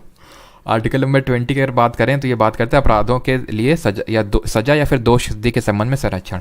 आपको अरेस्ट कर लिया गया, ठीक है, जम की कुटाई हो रही है आपकी, एकदम समझ रहे हो इंटेंसिटी को मेरी, तो जम की कुटाई हो रही है, पुलिस आपसे बोल रही है कि कल बेटा तुम्हें वहाँ ले चलेंगे, कहाँ पे, कोर्ट में, और तुम्हें अपने खुद के खिलाफ गवाही। चलो एग्जाम्पल ले लेते हैं, इन तरह के एग्जाम्पल से आप बेटर समझ पाते हैं, ठीक है। तो चलिए यहाँ पे एग्जाम्पल लेते हैं। मान लेते हैं यहाँ पे हमारे, मान लेते हैं ये पर्सन है, पर्सन ए है, ठीक है। अब यहाँ पे मैं नाम ले लूँगा तो कुछ हर्ट हो जाएंगे। ये हमारे पर्सन ए है, ठीक है, मिस्टर ए है, और ये मिसेस बी है। मिस्टर ए जो है, मिस्टर ए और मिसेस बी घनिष्ठ मित्र हैं। किस तरह के मित्र हैं आप समझ सकते होंगे। तो इन्होंने क्या सोचा कि ये दुनिया, मतलब इन्होंने नेहा कक्कड़ का गाना सुना और इन्होंने बोला कि ये दुनिया हमें जीने नहीं देगी और चलो भाग चलते हैं अब यहाँ से, अब ये दुनिया हमें जीने नहीं देंगे और हम अकेले से रहना चाहते हैं, ठीक है, एक साथ, ठीक है। तो ये दोनों लोग आपसी सहमति से भागे, मिस्टर ए और मिसेस बी। फिर मिसेस बी के घर वाले जो है पहुंच गए, या फिर बीच रास्ते में ही रोक लिया। मिस्टर बी को तो भेज दिया घर, मिस्टर ए को ले गए थाने पकड़ के, और पुलिस वालों को दिए पैसे कि जम के सुताई करो इनकी, ठीक है, जम के सुताई करो और इनसे कबूलनामा कराओ कि इनसे जो है ज़बरदस्ती हम भगा के ले गए, ऐसे करके, ठीक है। अब ये जो पुलिस वालों ने बोला उनसे जी हुजूर, क्योंकि वो जो मिसेस बी थी वो काफ़ी अमीर घर की थी, तो उन्होंने खूब पैसा भरा थाने वालों को, पुलिस वालों को, कि इनको जम के इनकी पहले तो सुताई करो और इनसे ज़बरदस्ती, इनसे ये बुलाओ कि ये इन्होंने ज़बरदस्ती भगा के ऐसे करके ले गए हैं, और कल जो कोर्ट में इनकी जब पेशी होगी तो यही आप कबूलेंगे। तो पुलिस ने इनको खूब बोला और पुलिस ने खूब मारा, और मिस्टर ए कबूल भी गया कि ठीक है हम कल ये कबूल लेंगे कोर्ट में। कोर्ट में पेशी हुई, कोर्ट ने बोला ना ना ना ना ना, आप बार बार बोलोगे ये चीज़ कि नहीं मैं ज़बरदस्ती भगा के ले गया था, फिर भी कोर्ट नहीं मानेगा। कोर्ट पुलिस पे ये ओनस डालेगा, रिस्पॉन्सिबिलिटी डालेगा कि आप सारे तथ्य और गवाह हमारे सामने प्रेजेंट करो जिससे ये प्रूव हो कि ये मिस्टर ए मिसेस बी को ज़बरदस्ती भगा के ले गए थे। यानी कि ये है हमारा आर्टिकल 20, जो कि हमें ये राइट देता है कि हमको खुद के खिलाफ एक तरह से गवाह नहीं बनाया जा सकता। इसको बोलते हैं नो सेल्फ इंक्रिमिनेशन। इसी वजह से आर्टिकल 22 को शॉर्ट में कभी कभी सिनोनिमसली हम उसको नो सेल्फ इंक्रिमिनेशन भी बोल देते हैं। बट आर्टिकल 20 के तहत 3 कंपोनेंट्स आते हैं। नो एक्सपोस्ट फैक्टो लॉ, जिसका मतलब है कार्योत्तर विधि से संरक्षण, नो डबल जियोपार्टी, दोहरा दंड नहीं मिलेगा, और नो सेल्फ इंक्रिमिनेशन यानी कोई आत्म अभिशंसन नहीं होगा। तीसरा वाला तो आप समझ गए हो, नो सेल्फ इनक्रिमिनेशन, यानी आपको आपके खिलाफ गवाह नहीं बनाया जा सकता है। सिंपल सी बात यह है, चाहे भले आप बोलेंगे खुद भी, फिर भी कोर्ट नहीं मानेगा, क्योंकि ऑब्वियस सी बात है, पैसा देकर भी तो काम कराया जा सकता है, और ये कराया गया भी है। नो डबल जीओ पार्टी देखते हैं, यानी कि एक क्राइम के लिए आपको 2 बार सजा नहीं मिल सकती है। जैसे फॉर एग्जाम्पल, या फिर पहले देखते हैं नो एक्सपोज फैक्टो लॉ। इसका मतलब है कि मान लेते हैं ये मिस्टर ए हैं, ठीक है, इनको लगता है, क्या लगता है कि जैसे फॉर एग्जांपल मान लेते हैं कि एग्जांपल लेते हैं कि इनका चोरी करने का बहुत मन हुआ, कि भाई बगल वाले ने जो है लिया है मैकबुक, ठीक है, उसका मैकबुक कर लेते हैं चोरी। तो इन्होंने पूरा मैथ्स कैलकुलेट किया कि अगर मान लो कि मैंने मैकबुक चोरी कर लिया तो फ़ायदा कितना होगा, और अगर मान लो पकड़े गए चोरी में तो नुकसान कितना होगा, ठीक है। इन्होंने सारा कुछ देख लिया, तो उनको लगा यार चोरी में तो पकड़े भी जाएंगे तो क्या होगा, 1 महीने की जेल काट लेंगे, कोई दिक्कत नहीं है, ठीक है। लेकिन हुआ क्या, अब इन्होंने आज मैकबुक चोरी किया, इनको अरेस्ट कर लिया गया। जब अरेस्ट किया गया तो उसके अगले दिन ही ये कानून बन गया, तो जिस दिन अरेस्ट किया गया, जिस दिन चोरी करी, उसके अगले दिन ये कानून बन गया कि आज से मैकबुक चोरी करने के लिए 1 महीने की सज़ा नहीं, फांसी की सज़ा है। तो इनकी क्या हालत होगी, ये तो एकदम निराश हो जाएंगे। लेकिन आर्टिकल 20 बचाने आ जाएगा इनको। आर्टिकल 20 का सब क्लॉज ए यही बोलता है, यही प्रोविजन इसमें, कि जिस समय कोई क्राइम कमिट किया गया है उस समय जो लॉ कहता है उस क्राइम के लिए जो सजा देता है वही मिलेगा, और यही है नो एक्सपोज फैक्टो लॉ, ठीक है। यानी कि पहले या फिर बाद के हिसाब के जो लॉ के हिसाब से आपको वो नहीं दिया जाएगा, जिस टाइम आपने चोरी की उस टाइम क्या लॉ कहता था उस हिसाब से आपको वो दिया जाएगा। डबल जीओ पार्टी का मतलब है कि आपको एक क्राइम के लिए 2 बार सजा नहीं मिलेगी, कि भाई मैकबुक तुमने चोरी किया था, 1 महीने की जेल काट के आ गए, फिर से तुमको पुलिस आई कि तुमने क्यों मैकबुक चोरी किया था, फिर से आ जाओ तुम। हाँ, अगर तुम फिर से मैकबुक चोरी करोगे तो फिर से मिलेगा, ऐसा नहीं कि एक बार तुमने मैकबुक चोरी कर लिया तो तुम पूरी तरह से आज़ाद हो, मैकबुक कितने भी मैकबुक चोरी करो। मतलब यहाँ पे ये है कि एक क्राइम के लिए आपको 2 बार सज़ा नहीं मिलेगी, आप दोबारा मैकबुक चोरी करोगे दोबारा चलो जेल, ठीक है। इस तरह से ये चीज़ें, इनमें भी एक्सेप्शन है, अपवाद हैं। जैसे नो सेल्फ इनक्रिमिनेशन में अपवाद ये है कि आपको आपका अंगूठा देने के लिए बोला जा सकता है, ब्लड स्पेसिमन देने के लिए बोला जा सकता है। इसमें एक्सेप्शन ये जो कि आपको लिखना नहीं है, बस बता रहा हूँ अगर बाई चांस आ जाए, क्योंकि थोड़ा सा डीप में चीज़ें चली जाती हैं, इतना भी आप याद रखोगे काफ़ी है, ठीक है। बस एक्सेप्शन आपको बता रहा हूँ। इसमें जो नो डबल जीओ पार्टी एडमिनिस्ट्रेटिव प्रोसीडिंग के खिलाफ वैलिड नहीं है। जैसे फॉर एग्जांपल आप गवर्नमेंट जॉब में जाते हो, आप वहाँ पे कोई चोरी करते हो, पहले तो कोर्ट सजा देगी, डिपार्टमेंट जब आओगे ना तो डिपार्टमेंट बोलेगा निकल लो यहाँ से, रेस्टिगेट कर देगा आपको। तो ये नहीं होगा कि नहीं हमको तो एक क्राइम के लिए 2 बार सजा मिल रही है, क्योंकि वो एडमिनिस्ट्रेटिव लेवल से आपके खिलाफ कार्रवाई हो रही है। नो एक्सपोज फैक्टो लॉ, इसमें क्या एक्सेप्शन है, जैसे ये सिर्फ क्रिमिनल लॉ के केस में एप्लीकेबल है, सिविल लॉ के केस में नहीं। क्रिमिनल लॉ होता है जैसे कि कोई क्राइम कर देना, मर्डर, चोरी, ये सब। सिविल होता है जैसे टैक्स ना भरना, ये सब वो सिविल क्राइम में आता है। जैसे आपने टैक्स नहीं भरा, ठीक है, मान लेते हैं आपने, और टैक्स की चोरी आपकी पकड़ ली गई, तो जो इनकम टैक्स वाले आएंगे बोलेंगे पिछले 4 साल से जो तुम वो कर रहे थे, पिछले 4 साल का तुम पे टैक्स पड़ेगा। तो वो मतलब बैक डेट से आ सकता है। बस ये अपवाद हैं छोटे छोटे। बाकी आर्टिकल 20 घुमा फिरा के क्या है, अपराधों के लिए सजा के संबंध में संरक्षण, और उसमें क्या है, कार्योत्तर विधि से संरक्षण, दोहरा दंड नहीं मिलेगा और कोई आत्म अभिशंसन नहीं होगा। अब आते हैं आर्टिकल 20 जो कि सबसे कॉम्प्रिहेंसिव राइट है, एकदम मोस्ट फंडामेंटल का भी फंडामेंटल राइट है, आर्टिकल नंबर 21, जो कि बात करता है किसकी, जीने के अधिकार की, राइट टू एंड बैंड का टोला। जो वीडियो भाई कमेंट में थोड़ा सा वैसे सिविलाइज तरीके से रहो, और अगर कोई डाउट होता है वो पूछो, है ना। इसी वजह से मैं कमेंट देखता भी नहीं हूँ, ठीक है। मैं खुद डिस्ट्रैक्ट हो जाता हूँ, तुम लोग ऐसे ऐसे कमेंट रहते हैं। जब डाउट होता है तो देखने में अच्छा भी लगता है कि यार डाउट पूछा है, चलो आंसर करने में भी मजा आएगा। खैर आर्टिकल 21 पे आते हैं। आर्टिकल 21 बोलता है किसी व्यक्ति को उसके प्राण या दैहिक स्वतंत्रता से विधि द्वारा स्थापित प्रक्रिया के अनुसार ही वंचित किया जाएगा, अन्यथा नहीं। देख रहे हो कितनी अच्छी हिंदी है मेरी। यानी कि no person shall be deprived of his life और personal liberty except according to procedure established by law. यानी कि किसी को भी उसके लाइफ से डिप्राइव नहीं किया जा सकता है except procedure establish by law. इसका मतलब ये हुआ, यही चीज़ गोपालन केस में आई।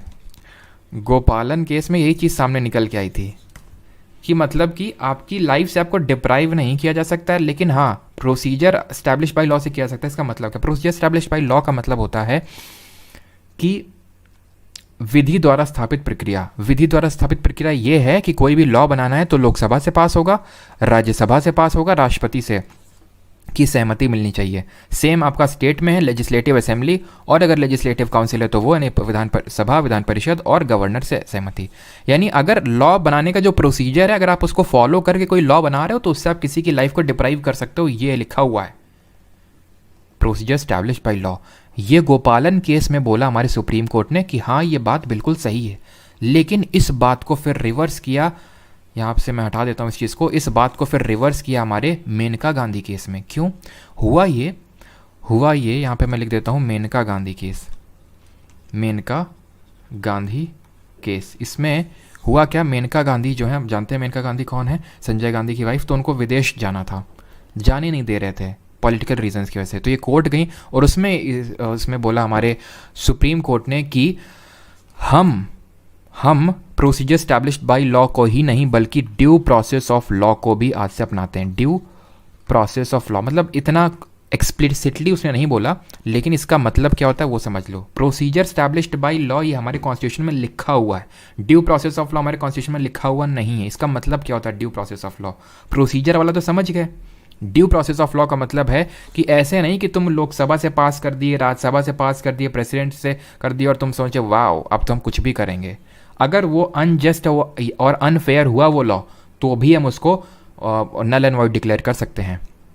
यानी कि सुप्रीम कोर्ट ने मेनका गांधी में अब थोड़ा सा वाइड स्टांस लिया, इसको लेके आर्टिकल 21। यहाँ पे नैरो स्टांस था गोपालन केस में, यहाँ मेनका गांधी केस में उसने वाइड स्टांस लिया और बोला कि आप प्रोसीजर तो फॉलो करोगे ही, प्लस वो फेयर और जस्ट भी होना चाहिए, नहीं होगा तो उसको नल एंड वॉइड डिक्लेयर कर देंगे। ये मेनका गांधी केस में बोला और मेनका गांधी को फिर अलाउ किया गया विदेश जाने के लिए। तो अब यहाँ आर्टिकल 21 का एक ये भी कॉम्पोनेंट है कि आप विदेश जा सकते हैं और विदेश से भारत आ सकते हैं। अभी देखिए जरा आर्टिकल नंबर 19 को। आर्टिकल नंबर 19 में इसलिए मैं आपको वापस लेके आ रहा हूँ बिकॉज यहाँ पे एक provision and that is right to move freely throughout the territory of India. Bharat में आप कहीं पे भी जा सकते हैं, यूपी से, एमपी से, बिहार से लेकर नॉर्थ ईस्ट से लेकर कहीं पे भी जा सकते हैं। लेकिन अगर आपको भारत देश से बाहर जाना है तो आप आर्टिकल 21 ये आपको राइट देता है। अगर भारत देश के अंदर आपको भ्रमण करना है आर्टिकल नंबर 19, बाहर से अंदर आना है तो आर्टिकल 21 ये राइट देता है। और ये मेनका गांधी में इस चीज़ को ऐड किया गया था। यानी ये राइट क्या है, right to life and personal liberty. अब यहाँ मैं आपको एक चीज़ बता दूं कि ये दो केसेस तो है ही हैं, लेकिन आर्टिकल 21 बहुत बड़ा है। इसी में मतलब इतना बड़ा है कि आप कुछ समझ, इसकी कोई लिमिट ही नहीं है। राइट टू इलेक्ट्रिसिटी, इलेक्ट्रिसिटी का अधिकार है आपको, सोने का अधिकार है, राइट टू स्लीप है, राइट टू ट्रैवल अब्रॉड है, मतलब इतने सारे राइट इसमें हैं। लेकिन हाँ एक यहाँ पे ऐड करिएगा कि ये राइट को आप घर में मत यूज़ करिएगा, ठीक है। फ्लाइंग चप्पल आएगी उसके लिए मैं जिम्मेदार नहीं हूँगा, ठीक है। राइट टू ट्रैवल अब्रॉड और राइट, और फिर इसमें जज साहब भी कुछ नहीं कर पाएंगे। फिर अगर मम्मी को आपको प्रेजेंट जैसे कि मम्मी ने आपको चप्पल मारी, ठीक है, कि सो क्यों रहा है इतनी देर तक, तो आप कोर्ट जाओगे, मम्मी के खिलाफ केस करोगे कि मुझे राइट टू स्लीप है, जज साहब को भी चप्पल पड़ सकती है। इसलिए ये आपको रिस्क नहीं लेना बिल्कुल भी, ठीक है। राइट टू रेप्यूटेशन, आपको पूरी रेप्यूटेशन का अधिकार है। मतलब ये तो मैंने 4 लिखे हैं, न जाने कितने हैं, 20 से भी ज़्यादा हैं। तो कहना मैं ये चाह रहा हूँ आपसे, अगर कोई आपको इस तरह का अजीब ऊट पटांग सा राइट दिख जाए और पूछे किस आर्टिकल में है, तो बोल देना आर्टिकल 21 में है। अब ऐसा नहीं कि तुम पढ़ो ही ना फंडामेंटल राइट और हर किसी को 21 में डाल दो। हमने सारे पढ़े ना, सारे हमें पता है। उसके बाद भी अगर आपको लगे राइट टू स्लीप इस तरह का थोड़ा सा अजीबो गरीब टाइप, तो आर्टिकल 21 मारना सीधे, ठीक। अब आते हैं आर्टिकल नंबर 21A में। यहाँ तक आर्टिकल 21 खत्म होता है। अब यहाँ पे आते हैं आर्टिकल नंबर 21A अनुच्छेद 21 का। ये बात करता है शिक्षा के अधिकार, राइट टू प्राइमरी एजुकेशन की बात करता है। राइट टू प्राइमरी एजुकेशन, सिर्फ शिक्षा का अधिकार बोलना गलत रहेगा, प्राइमरी एजुकेशन का आपको फंडामेंटल राइट है। यानी कि आप ये नहीं बोल सकते, जैसे फॉर एग्जांपल आप के लिए गवर्नमेंट स्कूल्स हैं, अगर आप शिक्षा लेना चाहते हैं स्कूल लेवल पे, और आपको कोई फीस वीस ये सब नहीं लगेगी, सब कुछ फ्री में गवर्नमेंट करके देगी। लेकिन एक पर्टिकुलर स्कूल पास करने के बाद आप ये नहीं बोल सकते ग्रेजुएशन में भी गवर्नमेंट कॉलेजेस में हमें पूरा अधिकार है। वो राइट नहीं है आपके पास। राइट है एजुकेशन का, लेकिन सिर्फ प्राइमरी एजुकेशन का राइट है। इस चीज़ को ऐड किया गया था कॉन्स्टिट्यूशन के 86th कॉन्स्टिट्यूशनल अमेंडमेंट से 2001 में हुआ था, फिर 2 में अप्लाई हुआ था एक्चुअल में, तो 2002 यहाँ पे ऐड कर सकते हो। 86th अमेंडमेंट ऑफ 2002 से इस चीज़ को ऐड किया गया था। जहाँ पे भी आप ABCD इस तरह से लिखा देखें, समझ जाएं कि उस चीज़ को अमेंडमेंट से ऐड किया गया था। जिस तरह अगर कपड़े में आप कोई भी ऊपर से स्टिचिंग करते हो तो अलग से समझ में आ जाती है, उसी तरह से AB कहीं पे लिखा है, दैट मीन्स कि इसको अमेंडमेंट से ऐड किया गया है। 86th अमेंडमेंट ऑफ 2002 से प्राइमरी एजुकेशन को एक फंडामेंटल राइट बनाया गया। इस 86 अमेंडमेंट ने डीपीएसपी और फंडामेंटल ड्यूटी में भी चेंजेस किए थे, जो हम अगले लेक्चर में देखेंगे। अभी के लिए सिर्फ इतना ही। आते हैं आर्टिकल नंबर 22 में। अनुच्छेद 22 किसकी बात करता है? ये बात करता है गिरफ्तारी के दौरान जो आपको अधिकार प्राप्त हैं, यानी protection against arrest and detention. Short में लिख देता हूँ यहाँ पे मैं, protection against arrest and detention, यानी आपको धर लिया गया है। अब धर लिया गया है, दो तरीके से धरा जा सकता है। या तो आपने क्राइम कर दिया है तो उसको बोलते हैं प्यूनिटिव डिटेंशन, या तो आप क्राइम कर सकते हैं ऐसी शंका है, उसको बोलते हैं प्रिवेंटिव डिटेंशन। समझ गए? एक तो जो जनरल लॉ कहता है कि आपने क्राइम कर दिया है उसके बाद आपका अरेस्ट, और एक बार ये है कि आप क्राइम कर सकते हैं, तो उसके बाद आपके पास क्या क्या राइट है। तो राइट ये है, राइट टू बी इन्फॉर्म्ड, यानी आपको सूचित किया जाएगा कि आपको अरेस्ट क्यों किया गया है। Right to consult and to be defended by a legal practitioner of his choice, इसको रोक दो, इसको देखो। तीसरे को, right to be produced before the nearest magistrate within 24 hours of his arrest. आपको अरेस्ट किया गया ना, 24 घंटे के अंदर आपको जो नियरेस्ट मजिस्ट्रेट है उसके सामने वो आपके उसको प्रस्तुत किया जाएगा आपको। और अगर मजिस्ट्रेट ने ये नहीं बोला कि इसको फर्दर इसको जेल में डालो, तो आपको छोड़ दिया जाएगा, ये लिखा हुआ है। और इस 24 घंटे में जो ट्रैवल टाइम है उसको इंक्लूड नहीं किया जाएगा। पता चला जाम लगा है, 24 घंटे ले, 24 घंटे खत्म हो गया, सीधे तुम जेल चलो, मजिस्ट्रेट के पास नहीं, ऐसा नहीं है, ठीक है। और right to consult and to be defended by a legal practitioner का इसका मतलब ये है कि आपको एक वकील मिलेगा, वो एक्चुअल में सरकारी वकील होता है, यूजुअली का वही होगा सरकारी वकील। तो आपको ये right to consult and to be defended by legal practitioner है। जैसे कि अजमल कसाब एग्जाम्पल है इसका। अजमल कसाब को किया गया था ना, डिटेंशन किया गया था, उसको भी एक दिया गया था ना लीगल प्रैक्टिशनर, एक वकील दिया गया था, उसको सारे राइट दिए गए थे खुद को डिफेंड करने के लिए। ये है हमारा भारत, समझ रहे हैं आप? तो इतने सारे राइट्स आपको मिले हुए हैं, यहाँ तक कि इन जैसे गद्दारों को भी मिले हुए हैं राइट्स हमारे यहाँ पे। तो कौन कौन से राइट सिर्फ सिटीजन्स को मिले हुए हैं, कौन से गद्दारों हैं, या फिर एक तरह से फॉरेनर्स को भी मिले हुए हैं, वो सारी हम देखेंगे। लेकिन सारे फंडामेंटल राइट्स को देखने के बाद, ये तो हो गया प्यूनेटिव वाला, ये आपने क्राइम कर दिया है। प्रिवेंटिव आप क्राइम करने की ऐसी आपको मतलब सरकार को लग रहा है, स्टेट को लग रहा है कि आप क्राइम कर सकते हैं। जैसे कि कश्मीर में क्या हुआ, आर्टिकल 370 रिवोक हुआ, उसके बाद लगा कि ये लोग दंगे भड़का सकते हैं, इसलिए उनका हाउस अरेस्ट कर लिया गया, यानी प्रिवेंटिव डिटेंशन कर लिया गया। इनके पास भी कुछ ये है, एक तो इनको भी इन्फॉर्म किया जाएगा कि क्यों अरेस्ट किया जा रहा है, इनको भी ये अधिकार है कि इनको एक लीगल प्रैक्टिशनर दिया जाएगा। और तीसरा ये है कि अगर सरकार ऑथराइज नहीं करती है तो 2 महीने से ज़्यादा इनका डिटेंशन नहीं हो सकता। वैसे तो पहले 3 महीने का टाइम होता था, लेकिन 44th अमेंडमेंट से इस चीज़ को घटा के 2 महीने कर दिया गया था। ये चीज़ें आपको लिखनी नहीं है, बस सुन लो, अगर पूछ ले तो। बस आर्टिकल 22 में आपको इतना पता होना चाहिए, ये दिया हुआ है protection against arrest and detention, गिरफ्तारी के दौरान अधिकार, खत्म। जो मैं एक्स्ट्रा चीज़ें बता रहा हूँ वो समझने के पर्पज़ से हैं, लिखनी नहीं आपने। जैसे 20 में क्या लिखना था आपको, वो तीनों चीज़ लिखनी थी। एक तो उसमें ये था अपराधों के लिए सजा के संबंध में संरक्षण, यानी प्रोटेक्शन अगेंस्ट सर्टेन ऑफेंसेस, उसमें no double jeopardy, no self incrimination और नो एक्सपोज फैक्ट लॉ, तीनों चीज़ें लिखनी थी। लेकिन उसके डीप में मैंने जो चीज़ें बताई वो आपको समझाने के लिए थी। क्लियर है? तो हम लोग अभी रिवाइज भी करेंगे, आप चिंता न करिए। अब आते हैं अपने अगले आर्टिकल पे। तो हमारे राइट टू फ्रीडम खत्म हो गया, राइट टू इक्वालिटी खत्म हो गया 14 to 18, हमारा राइट टू फ्रीडम खत्म हो गया 19 to 22। अब हम आते हैं राइट अगेंस्ट एक्सप्लॉयटेशन, यानी कि शोषण के विरुद्ध अधिकार बोलते हैं इसको। आई होप यहाँ तक किसी कोई डाउट नहीं होगा। क्लियर है? MEA आप टेलीग्राम पर हो क्या? कौन सा है लिंक? पॉलिटिशियंस को करा जाता है सेंसिटिव जगह जाने से। सिर्फ पॉलिटिशियन को नहीं, किसी को भी किया जा सकता है। अगर लगा आप जैसे आप गोलू जी हैं, ठीक है, लगा कि गोलू जी जो हैं दंगे भड़का सकते हैं या फिर कुछ खतरा है, तो आपको तुरंत अरेस्ट कर लिया जाएगा, ठीक है।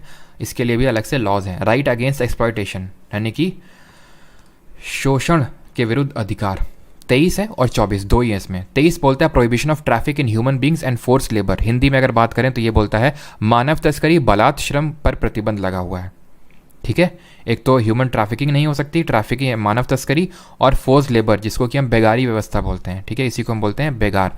बेगार का मतलब होता है किसी से जबरन काम करवाना उसके इच्छा के विरुद्ध, या फिर काम करवाना और उतने पैसे ना देना जिसका वो हकदार है, इसको बोलते हैं बेगारी। तो इस पर प्रतिबंध है 23 में।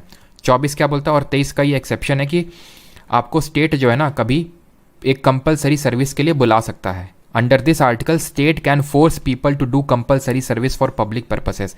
फॉर एग्जाम्पल मान लेते हैं चाइना के साथ युद्ध हो जाता है, इनसे तो निपट ही जाएंगे पाकिस्तान जैसे देशों से, लेकिन मान लेते हैं कि चाइना के साथ युद्ध होता है और ऐसी नीड पड़ती है कि सिटीजन्स को भी सर्व करना है, तो सिटीजन्स को कंपलसरी बनाया जा सकता है कि आपको आना ही पड़ेगा, फिर हर घर से एक लोग को भेजना ही पड़ेगा। उसमें आप ये नहीं बोल सकते कि हमसे जबरन मजदूरी करवाई जा रही है और हमको उसके विरुद्ध कोई पैसा भी नहीं दिया जा रहा है, तो स्टेट ये कर सकता है। लेकिन खैर ये सब आपसे नहीं पूछता है, आप ये सब चीज़ों के चक्कर में इंपॉर्टेंट चीज़ें मत बस भूल जाइएगा, ठीक है। वो अभी मैं रिवाइज कराऊंगा क्या क्या इंपॉर्टेंट है। तो ट्रैफिक इन ह्यूमन बींग्स और फोर्स लेबर ये नहीं करवाया जा सकता। 24 बोलता है सिर्फ चाइल्ड से संबंधित है, प्रोहिबिशन ऑफ चाइल्ड लेबर, बच्चों से जबरन मजदूरी नहीं करवाई जा सकती। लेकिन आप तो देखते होगे कि जो आप परचून की दुकान में जाते होगे तो आप यही बोलते होगे छोटू ये सामान लाना, ये छोटू ये सामान देना, तो छोटू लोग वहाँ पे काम करते हैं, वो आर्टिकल 24 का वॉयलेशन नहीं है। क्यों? 24 ये बोलता है children below the age of 14 years will not be allowed to work in factories, mines और इन अदर डेंजरस प्लेसेज, यानी डेंजरस प्लेसेज यानी हजार्डस जो प्लेसेज हैं, जो खतरनाक जगह हैं, वहाँ पे इनका एम्प्लॉयमेंट प्रोहिबिटेड है, ना कि सेफ प्लेसेस पे। तो मतलब सेफ प्लेसेस पे इनको मजदूरी करवा सकते हैं बट नॉन स्कूल आवर्स में, यानी कि आप ये बोल सकते हैं एक तरह से 2 बजे के बाद नॉन स्कूल आवर्स में आप करवा सकते हैं। इसके पीछे कॉन्सेप्ट ये कि हमारा इंडिया इतना डेवलप्ड नहीं है कि भाई अगर मान लो कि कोई बच्चा, मान लेते हैं कि कोई अपना है 13 साल का मोनू है, ठीक है, अब मोनू से मान लेते हैं कि उसके घर वाले परचून की दुकान पे उससे कुछ असिस्टेंस ले रहे हैं, आप गए आपने थोड़ा भी नया आर्टिकल 24 पढ़ा है और आप कोर्ट चले गए। अब कोर्ट का तो काम बनता ही है एक्चुअल में देखा जाए, क्योंकि वो एम्प्लॉयड है। तो मेन इसके पीछे कॉन्सेप्ट यही है कि जो हजार्डस एक्टिविटीज़ हैं जैसे माइंस हो गई, फैक्ट्रीज हो गई, तो वहाँ पे इन लोगों का जो बच्चों का जो एम्प्लॉयमेंट है वो प्रोहिबिटेड है, ठीक है। और यहाँ पे 14 साल की एज बहुत इंपॉर्टेंट है, ये सिर्फ 14 ईयर्स के एज के बिलो वाले स्टूडेंट्स मतलब बच्चों के लिए है, ठीक है। अब आते हैं right to freedom of religion, धार्मिक अधिकार, ये हमारा है आर्टिकल नंबर 25 से 18। राइट टू इक्वलिटी खत्म, समानता 14 से 18। राइट टू फ्रीडम यानी एक तरह से आज़ादी का अधिकार 19 से 22, और राइट अगेंस्ट एक्सप्लॉयटेशन यानी कि शोषण के विरुद्ध अधिकार वो भी खत्म हो गया। अब हम आते हैं right to freedom of religion यानी कि धार्मिक स्वतंत्रता, जो कि चालू होती है 25 से ख़त्म होती है 28 से। 25 में क्या देखो, फ्रीडम ऑफ कॉन्शियंस, इसमें सिर्फ इतना ही देखना आपने। फ्रीडम ऑफ कॉन्शियंस का मतलब ये है कि मैं भगवान के साथ अपनी इनर रिलेशनशिप किसी तरह की रख सकता हूँ। जैसे फॉर एग्जांपल मीरा की अलग तरह से भगवान से रिलेशनशिप थी लॉर्ड कृष्णा से, और सूरदास जी की अलग तरीके से थी। तो वो मेरे ऊपर डिपेंड करता है मैं अपने भगवान से किस तरह के रिलेशंस डेवलप करूँ, या फिर भगवान के बारे में मैं क्या सोचूँ, या फिर मैं किस तरह की आरती करूँ, वो सारा मैं इंडिविजुअल लेवल पे मेरे अधिकार है। लेकिन अगर मुझे कलेक्टिव तौर पे कोई रिलीजियस एक्टिविटी करनी है, रिलीजियस अफेयर्स को मैनेज करना है कि भाई कल ये अखंड कीर्तन होगा, ये होगा, वो होगा, तो ये मैनेज रिलीजियस अफेयर के तहत आता है, यानी कि रिलीजियस डिनोमिनेशंस को जो राइट मिला हुआ है वो आर्टिकल 26 के तहत मिला हुआ है। डिनोमिनेशन का मतलब होता है ग्रुप ऑफ पीपल। ये हो गया भाई इंडिविजुअल के लिए कि मैं अकेले में धूप बत्ती जलाऊं, चाहे अगरबत्ती जलाऊं, चाहे कुछ ना जलाऊं, वो मेरा अधिकार है, ठीक है। मैं 7 दिन ना नहाऊं, ये मेरी मर्जी, ठीक है। तो डिनोमिनेशन की अगर बात करते हैं तो रिलीजियस अफेयर्स मैनेज करने का 26 के तहत है कलेक्टिव राइट। 27 क्या है, freedom for paying taxes for the promotion of religion.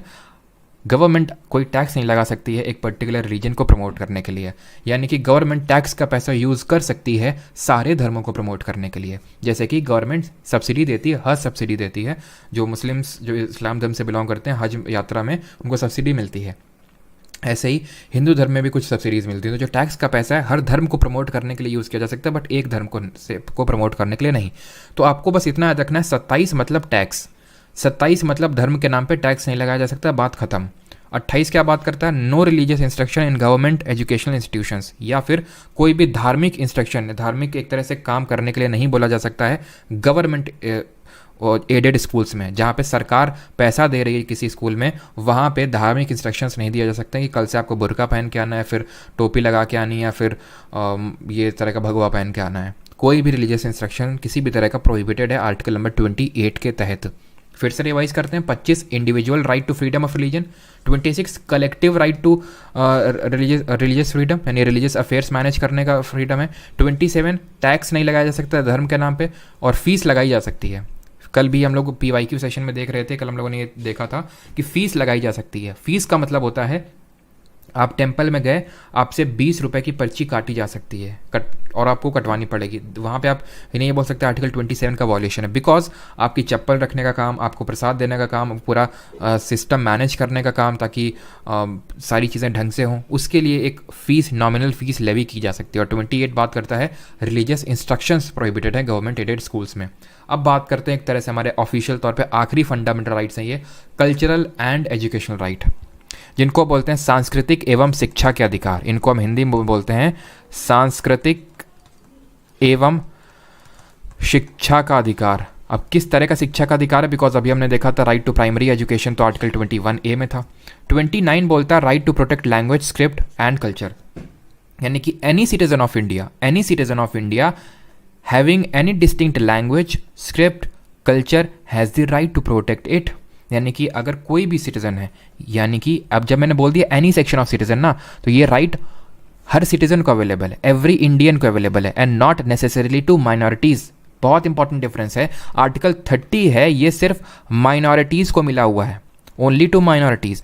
लेकिन जो आर्टिकल नंबर 29 के तहत राइट है, ये एवरी इंडियन सिटीजन को मिला हुआ है, चाहे माइनॉरिटी हो चाहे ना हो। अगर मेरी कोई डिस्टिंक्ट लैंग्वेज है, अगर मेरी भोजपुरी लैंग्वेज है, डिस्टिंक्ट लैंग्वेज है, तो मेरा उस पर हक है कि मैं उसको प्रोटेक्ट करूँ, उसका खूब प्रचार करूँ, जो करना है वो कर सकता हूँ मैं, उसको प्रोटेक्ट करने का। मेरा कोई पर्टिकुलर कल्चर है कि भाई हमारा कल्चर ये है कि कोई भी आएगा तो उसके पैर चूमेंगे क्योंकि हम बलबन के फॉलोवर्स हैं, ठीक है, तो आप कर सकते हैं सिजदा और पैबोस, वो आपका डिस्टिंक्ट कल्चर है, आप पैर चूम सकते हैं। तो आर्टिकल नंबर 29, ऑब्वियस सी बात है, रीजनेबल रिस्ट्रिक्शंस तो होते ही है। तो आर्टिकल नंबर 29 का एक ये भी कंपोनेंट है, ये भी अधिकार देता है कि कोई भी अपने बच्चे को उसकी नेटिव लैंग्वेज में शिक्षा भी दे सकता है। ये यूजुअली लिखा नहीं जाता है, बट है ये आर्टिकल, कॉन्स्टिट्यूशन अगर आप पढ़ेंगे तो उसमें है कि ये, इसमें ये भी अधिकार है 29 के तहत कि अगर आप कोई आपकी खुद की लैंग्वेज है उसमें आप अपने बच्चे को शिक्षा देना चाहते हैं, आप दे सकते हैं, ठीक है। And you have the right to educate your ward और child in your own language. 30 क्या बात करता है, right to establish and administer educational institutions, यानी आपको ये अधिकार है कि आप इस्टेब्लिश कर सकते हैं और एडमिनिस्टर कर सकते हैं किसी भी एजुकेशनल इंस्टीट्यूशन को, शिक्षण संस्थान को। जैसे फॉर एग्जाम्पल, और इसमें गवर्नमेंट यूजुअली एड भी करती है कि आपको कोई अपनी लैंग्वेज को प्रोटेक्ट करना, ये सिर्फ माइनॉरिटीज़ को मिला हुआ है कि आपने जैसे कि कोई इस्टेब्लिश किया और उसमें बाकियों की एंट्री आप प्रोहिबिट कर सकते हैं कि इसमें सिर्फ यही लोग पढ़ेंगे। तो इस तरह से समझिए कि जो माइनॉरिटीज़ हैं वो किसी एक अपनी, अब माइनॉरिटी हैं तो क्यों हैं, क्योंकि उनका कोई एक पर्टिकुलर कल्चर होगा एक तरह का जो नॉर्मल लोगों से अलग होगा, तो उसको प्रोटेक्ट करने के लिए वो एक एजुकेशनल इंस्टीट्यूशन इस्टेब्लिश कर सकते हैं, वहाँ पे उस लैंग्वेज में पढ़ाई हो सकती है, उस कल्चर को फॉलो किया जाएगा। ये सारी चीज़ें आर्टिकल 30 के तहत हो सकती हैं, ठीक है। 28 में क्या था, 28 में था कि कोई धार्मिक इंस्ट्रक्शन, ठीक है, रिलीजियस इंस्ट्रक्शन नहीं दिया जा सकता गवर्नमेंट एडेड स्कूल्स में। लेकिन अगर कोई एक ऐसा स्कूल है जो कि मान लो कि एक हिंदू ट्रस्ट है कोई, ठीक है, मान लेते हैं एक शिव ट्रस्ट है, ठीक है, शिव ट्रस्ट है ऐसे करके कोई, फिर राम ट्रस्ट है, उस ट्रस्ट के पैसे से कोई स्कूल बनता है, उस ट्रस्ट के पैसे से वो स्कूल चलता है, तो वहाँ पे ये बोला जा सकता है कि हाँ हर किसी के बस्ते में शिव जी की फ़ोटो होगी, या फिर सुबह आने से पहले शिव जी की पूजा होगी, और अगर होमवर्क करके नहीं लाए तो टीचर शिव तांडव करेगा ये हो सकती है, क्यों, क्योंकि वो गवर्नमेंट एडेड स्कूल नहीं रहा, फिर समझ रहे हैं। तो बस क्योंकि उतने डीप में नीडेड नहीं है, इसलिए मैंने आपको बताया नहीं क्योंकि किस किस तरह के स्कूल होते हैं और किस किस तरह में रिलीजियस इंस्ट्रक्शन प्रोहिबिटेड हैं, किस में अलाउड है। बस आपने इतना याद रखना है कि 28 के तहत कोई धार्मिक इंस्ट्रक्शन नहीं दिया जा सकता है गवर्नमेंट एडेड स्कूल में, ख़त्म, ठीक है। और राइट्स हो गए आपके ख़त्म, राइट्स आपके ख़त्म हो गए यहाँ पे। आर्टिकल 31 ही जब हम DPSP देखेंगे ना, तो वहाँ पे इसको देखेंगे 31 को, क्लियर हो गया। 32 पे आते हैं अभी। 32 बात करता है रिट की, इसके बाद 33 बचेगा, 34 बचेगा और 35 बचेगा। छोटे छोटे हैं, एक एक लाइन के हैं वो, और वो ख़त्म हो जाएंगे, लेकिन एक्चुअल में आपके मौलिक अधिकार हो गए ख़त्म। अब हम पढ़ेंगे आखिरी मौलिक अधिकार, राइट टू कॉन्स्टिट्यूशनल रेमेडी। वो ये बोलता है कि अब अगर आपके मौलिक अधिकारों का होता है हनन, तो अब आपके पास क्या है अधिकार। क्यों ये आर्टिकल 32 को इसमें डालना जरूरी था, इसकी इंपॉर्टेंस बताते हुए हमारे डॉक्टर भीमराव अंबेडकर जी कहते हैं कि it is the heart and soul of Indian constitution. ये हमारे अंबेडकर जी कहते हैं, उसके पीछे का रीज़न है, ये हमारे कहा डॉक्टर भीमराव अंबेडकर जी ने। रीज़न इसका ये है, फॉर एग्ज़ाम्पल मैं आपको बोलूँ कि ये लो 1 करोड़ रुपए, लेकिन तुम इसको खर्च नहीं कर सकते हो, इस बात का कोई लॉजिक बनता है? नहीं बनता है। उसी तरह हमारे कॉन्स्टिट्यूशनल मेकर्स ने हमें इतने सारे राइट दे दिए, इतने सारे कॉम्प्रिहेंसिव राइट दे दिए जो किसी कंट्री के कॉन्स्टिट्यूशन में नहीं है, लेकिन उनको प्रोटेक्ट ही नहीं कर रहा है। अब मान लो फॉर एग्जाम्पल हमारे राइट को किसी ने छीन लिया, तो अब क्या होगा? मेरे पास क्या राइट है? मान लो छीन लिया तो मैं कुछ कर सकता हूँ, तभी तो वो किसी मायने हैं उसके राइट के। तो वो मायने आर्टिकल 32 से स्थापित किए जाते हैं, जहाँ पे अगर किसी के फंडामेंटल राइट्स का वॉलेशन होता है तो आप इस आर्टिकल 32 का यूज़ करके एंड आर्टिकल 226 का यूज़ करके आप कोर्ट जा सकते हैं। 32 का यूज़ करके सुप्रीम कोर्ट जा सकते हैं, 226 का यूज़ करके आप हाई कोर्ट जा सकते हैं। तो सर इसको 226 में क्यों रखा, हाई कोर्ट को अलग से क्यों रखा और 226 इतना दूर क्यों रखा? क्योंकि 32 तो हमारा फंडामेंटल राइट हो गया, लेकिन 226 तो इस तरह से फंडामेंटल राइट हुआ ही नहीं। बिल्कुल बात सही है। यही अंतर आएगा आप रिट में। रिट क्या होती है समझ गए? अभी देखेंगे 5 तरह की रिट होती हैं जिनको कि हमारा कोर्ट इशू करता है अगर हमें फंडामेंटल राइट का वायलेशन होता है, लेकिन रिट जुरिस्डिक्शन में अंतर होता है। रिट का जो क्षेत्राधिकार होता है जुरिस्डिक्शन सुप्रीम कोर्ट का और हाई कोर्ट में, उसमें डिफरेंसेस क्या है वो समझ लो अभी, ठीक है? डिफरेंसेस क्या है? पहला डिफरेंस तो ये है कि supreme court can not refuse to issue writ. आप सुप्रीम कोर्ट गए, वो मना नहीं कर सकता है। इसका मतलब सर हाई कोर्ट कर सकता है? जी हाँ कर सकता है। बस यही कारण है कि इसको 226 में रखा गया है। Supreme court can not refuse, यानी कि हमारा फाइनल गारंटर है फंडामेंटल राइट का Supreme Court. It can not refuse to issue it but high court can. Clear हो गया कि क्यों 226 में वहाँ पे पड़ा हुआ है? क्योंकि ये फिर जस्टिस फेबल नहीं है एक तरह से, ठीक है? दूसरा इसमें जो डिफरेंस है वो ये है कि हाई कोर्ट का जो रिट जुरिस्डिक्शन है is wider than supreme court का रिट जुरिस्डिक्शन। नोट्स जो बना रहे हो पूरा लिखिएगा, ठीक है? किस मामले में?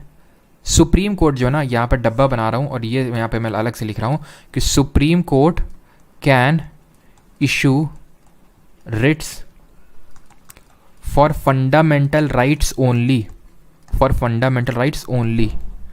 But high court can issue writ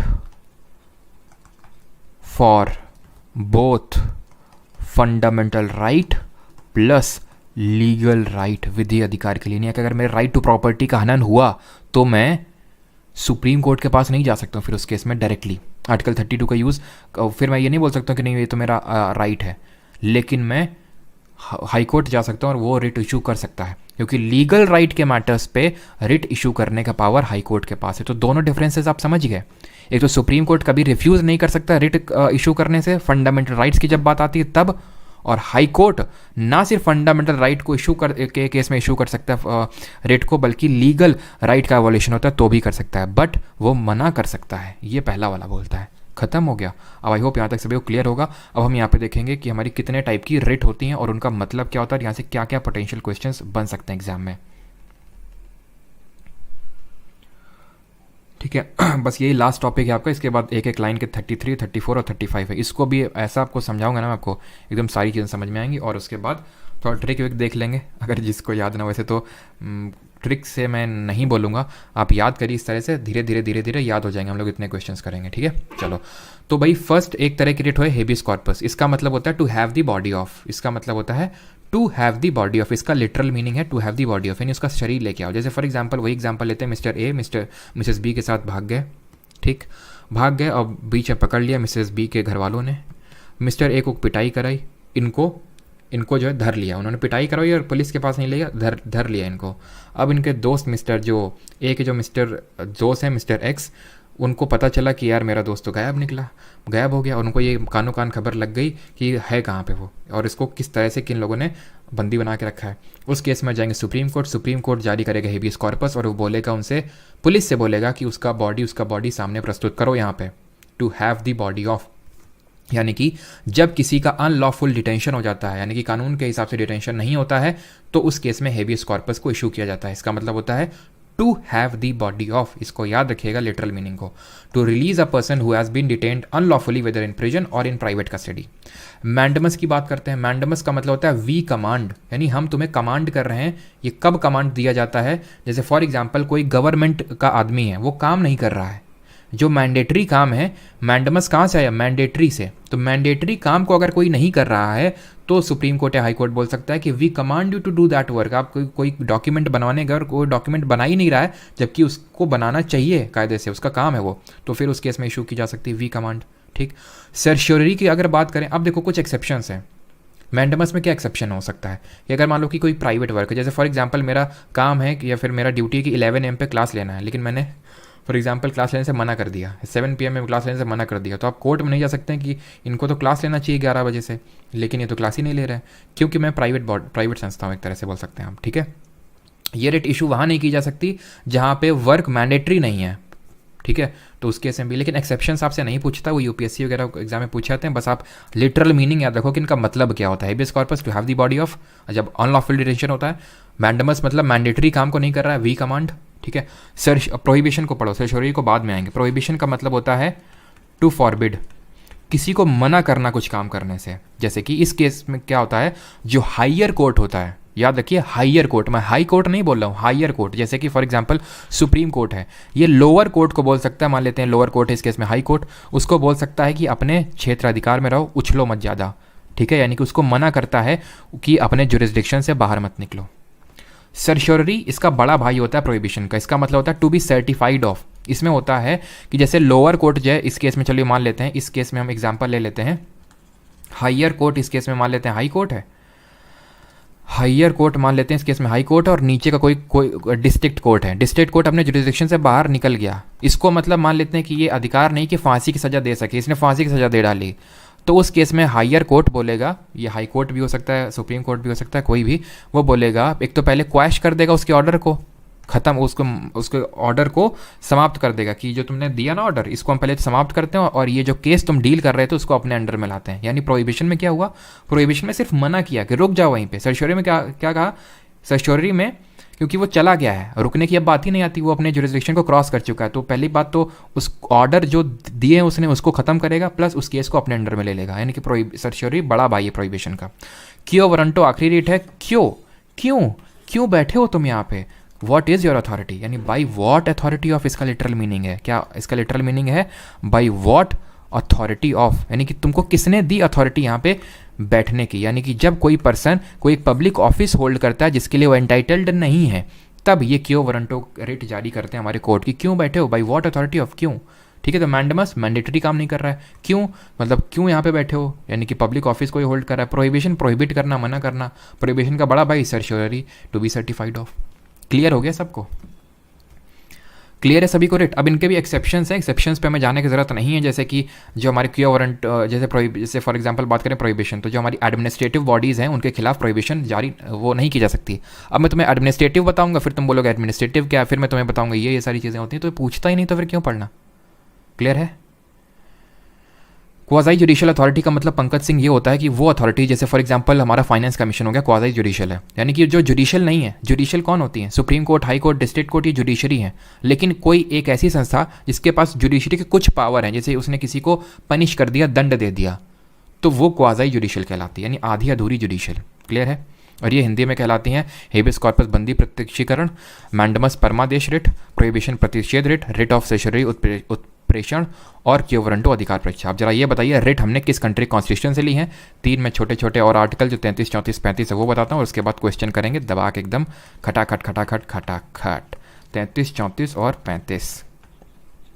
33 क्या बोलता है, 33 बोलता है कि पार्लियामेंट, मतलब एक तरह से ये पार्लियामेंट्स, इट एम्पावर्स पार्लियामेंट, आप बोल सकते हैं इट एम्पावर्स पार्लियामेंट, और parliament's power to restrict, parliament's power to restrict fundamental rights to the armed personnels, या फिर जो हमारे डिफेंस फोर्सेस के पर्सनल्स हैं, या फिर आर्म फोर्सेस, पैरामिलिट्री फोर्सेस के जो लोग हैं, शॉर्ट में मैं लिख रहा हूँ आर्म्ड पर्सनल्स, या फिर आर्म फोर्सेस के पर्सनल्स, आर्म्ड पर्सनल्स लिख रहा हूँ। इसका आप मतलब समझ जाइएगा, डिफेंस यानी कि नेवी, एयरफोर्स और आर्मी, CAPF यानी ITBP, CISF, CRPF और ये सब जो हमारी BSF ये सब आती हैं, और SSB ये सब आ जाती हैं, जितनी भी हमारी हैं, इंडियन कोस्ट गार्ड, ये सारे जो हमारे इनके पर्सनल्स होते हैं, जैसे फॉर एग्जांपल मेरे फादर CISF में थे, ठीक है, तो उनको ये अलाउड नहीं था कि वो व्हाट्सएप पे DP तक लगा सकें वर्दी में। अब वो ये नहीं बोल सकते हैं उस केस में कि हमें आर्टिकल नंबर 19 के तहत हमें खुद को एक्सप्रेस करने का राइट है, ये हमारा फंडामेंटल राइट है।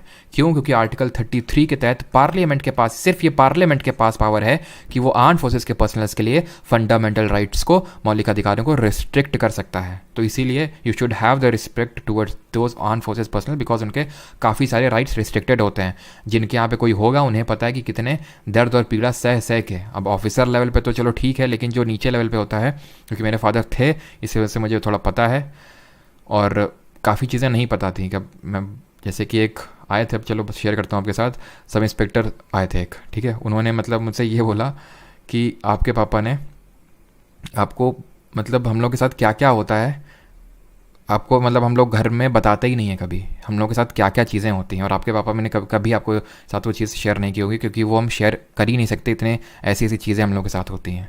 तो आप समझ सकते हैं अब क्या होता है, वो तो अब बस गेस की बात है, वो तो आर्म फोर्सेस के जो लोग हैं वही बता सकते हैं किस तरह से ट्रीट किया जाता है। खैर, तो ये चीज़ इसमें आर्टिकल 33 में, और वो रिस्ट्रिक्ट करने का पावर सिर्फ हमारे पार्लियामेंट के पास है। और इसमें इसका मतलब ये नहीं कि जिन जो बंदूकधारी होते हैं सिर्फ वो, यहाँ पे जो कुक होते हैं, माली होते हैं, उनके लिए भी लागू होता है पूरी तरह से, ठीक है। जैसे फॉर एग्जांपल अगर मैं बात बताऊँ तो वहाँ पे एक होता है स्पोर्ट्स पीरियड होता है फोर्सेज में।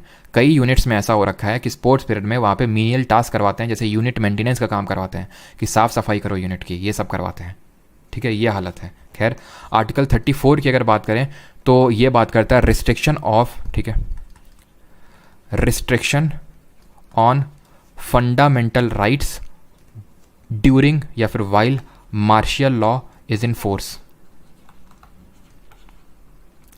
इज इन फोर्स, यानी कि जब मार्शियल लॉ लग रखा है उस समय पे आपके मौलिक अधिकार को कर दिया जाएगा रिस्ट्रिक्ट।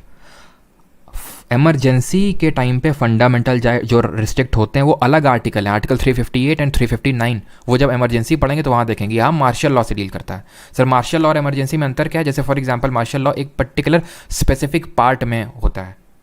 अभी ये क्या है चीज़, मैं आपको समझाता हूँ। जैसे फॉर एग्जाम्पल मणिपुर में बहुत हिंसा हुई एक पर्टिकुलर, अब क्या नेशनल इमरजेंसी लगाएंगे क्या इस केस में? नहीं, मार्शल लॉ लगा दिया जाएगा। इसमें आपकी आर्मी वार्मी पुलिस वलिस उनको ये पूरी पावर दे दी जाएगी कि तुम शूट एट साइट, देखते ही मार दो, ये तक ऑर्डर मिल जाते हैं, और आपको हम ट्रायल नहीं करेंगे आपके खिलाफ। यानी कि आपके फंडामेंटल राइट्स को, जनरल पब्लिक के फंडामेंटल राइट्स को रिस्ट्रिक्ट किया जा सकता है मार्शल लॉ के दौरान, ताकि वहाँ पे पीस को रिस्टोर किया जा सके। तो मार्शल लॉ एक सिर्फ पर्टिकुलर एरिया में आता है, नेशनल इमरजेंसी स्पेसिफाइड एरिया या फिर पूरे देश में लगती है, ठीक है। मार्शल लॉ छोटे प्लेस में।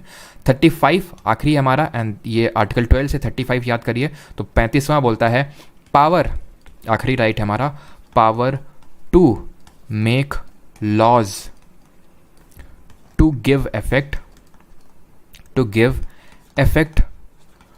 to fundamental rights is vested only in parliament। यानी कि अगर कोई भी लॉ बनाना है फंडामेंटल राइट से संबंधित, मौलिक अधिकार से संबंधित, तो वो सिर्फ देश की संसद कर सकती है, राज्य के विधानसभा विधान परिषद नहीं कर सकते हैं, स्टेट लेजिस्लेचर नहीं कर सकता है। क्यों? क्योंकि फंडामेंटल राइट एक तरह से देखें तो पूरे देश में उनमें कॉन्टिन्यूटी होनी चाहिए। तो उस कॉन्टिन्यूटी को मेंटेन करने के लिए ये सिर्फ ये आर्टिकल को ऐड किया गया और सिर्फ पावर पार्लियामेंट को दिया है कि अगर कोई भी लॉ बनाना है तो वो पार्लियामेंट ही बना सकती है उससे संबंधित, ठीक।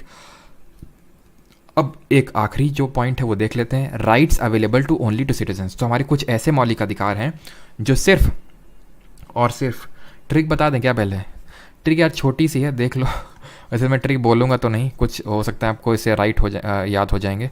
तो ऐसे याद कर लो कि ई डाउट या फिर लॉ डाउट, ऐसे कर लो, ठीक है। ई डाउट से अच्छा है ऐसे कर लो, लॉ क्रिएट्स डाउट। लॉ जो है डाउट क्रिएट करता है किसके मन में? एक सामरूप करके लड़का है, उसके मन में लॉ जो है डाउट क्रिएट करता है, ठीक है। और ये हर ये बात से ये क्लियरली लिखा हुआ है, ये चीज़ क्लियरली हर जगह लिखी हुई है, ऐसे करके याद रख सकते हैं। क्या क्या है समझ लो। लॉ से हो गया आपका आर्टिकल 14 यानी equal protection of laws and equality before law, ठीक। यहाँ पे क्रिएट से कुछ नहीं है, ठीक है, ये आपको स्किप करना है। डी से है आपका डिस्क्रिमिनेशन नहीं हो सकता है आपको, मतलब वो हम लोगों ने आर्टिकल 15 में देखा था। ओ किसकी बात करता है, ओ बात करता है आर्टिकल नंबर 16 की। ओ से है आपका एक तरह से अपॉर्चुनिटी इन पब्लिक एम्प्लॉयमेंट होनी चाहिए सभी के लिए इक्वल। यू से अगर बात करें तो अनटचेबिलिटी की बात करता है 17। बी से कुछ नहीं, और टी से है टाइटल्स एबॉलिश्ड हैं, ठीक है। ये हो गया आपका law creates doubt, law creates doubt. साम रूप हमने देख लिया, आर्टिकल नंबर 19 है, right to speech and expression. A से right to assemble peacefully without arms, right to form, यहाँ पे डबल ए होगा, ठीक है, राइट टू फॉर्म। एक सेकेंड, साम रूप नहीं होगा यार, सामरो था ना, ये तो कुछ ज़्यादा हो गया सामरो, ठीक है।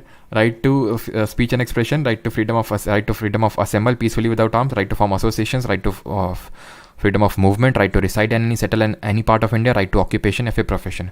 क्लियरली में क्या है, क्लियरली में है आपका आर्टिकल नंबर 20 यानी कि कन्विक्शन फॉर ऑफेंसेस। एल है आपका right to liberty, life and liberty हो जाएगा इससे, लाइफ एंड लिबर्टी, जो कि किसकी बात करता है, सब कुछ आपको नोट्स में मिलेगा, ठीक है, तो आपको जो लोग हैं ग्रुप में, ठीक है। 20 और ई बात करता है किसकी, 21 ए यानी कि एजुकेशन की। ए किसकी बात करता है, ए आपकी बात करेगा अरेस्ट एंड डिटेंशन की। 22 अरेस्ट एंड डिटेंशन की बात करेगा, आर्टिकल नंबर 22। आर किसकी बात करता है, आर किसी की बात नहीं करता है, तो इसको शॉर्ट में छोटे तौर पे लिख सकते हैं आप। एल बात करता है आपका 23 और 24 ही कलेक्टिवली, यानी कि किसी से फोर्स लेबर नहीं करवाया जा सकता और बच्चों से लेबर नहीं करवाया जा सकता, तो इसमें 23 और 24 दोनों आ जाएंगे आपके। तो 14 से लेकर 24 तक आप ऐसे याद रख सकते हैं, और बाकी की तो आसानी है आई थिंक, ठीक है। 25 क्या बात करता है, individual. 26 collective. 27 tax. 28 religious instruction. 29 और 30 कल्चरल और एजुकेशनल राइट हैं। अब आखिरी देख लेते हैं, उसके बाद बस क्वेश्चन की शुरुआत होगी अब, ठीक है। और आखिरी है हमारा rights available only to citizen. इसमें आपको एक मंत्र का जाप करना है। ये कौन सा मंत्र है, ये मंत्र है 15, 16, 19, 29, 30। ये वो आर्टिकल्स हैं जिनके तहत जो राइट्स मेंशन्ड हैं वो सिर्फ और सिर्फ सिटीजन्स को ही मिले हुए हैं, फॉरेनर्स को नहीं मिले हुए हैं। बाकी के जो हो गए जैसे 14, 17, 18, 20, 21, 22 ये सबको मिले हुए हैं, सिटीजन्स को भी और फॉरेनर्स को भी। तो अगर मैं आपसे एक क्वेश्चन पूछ लूँ अभी के अभी, बताओ राइट टू, मैं यहाँ पे लिख रहा हूँ एक, जल्दी से आंसर करिएगा इस क्वेश्चन का, राइट टू लाइफ। इनमें से कौन सा राइट जो है बोथ सिटीजन और फॉरेनर सबको मिला हुआ है, ठीक है, सबको मिला हुआ है। पहला है right to life and personal liberty, सबको मिला हुआ है, बोल रहा हूँ, ठीक है। राइट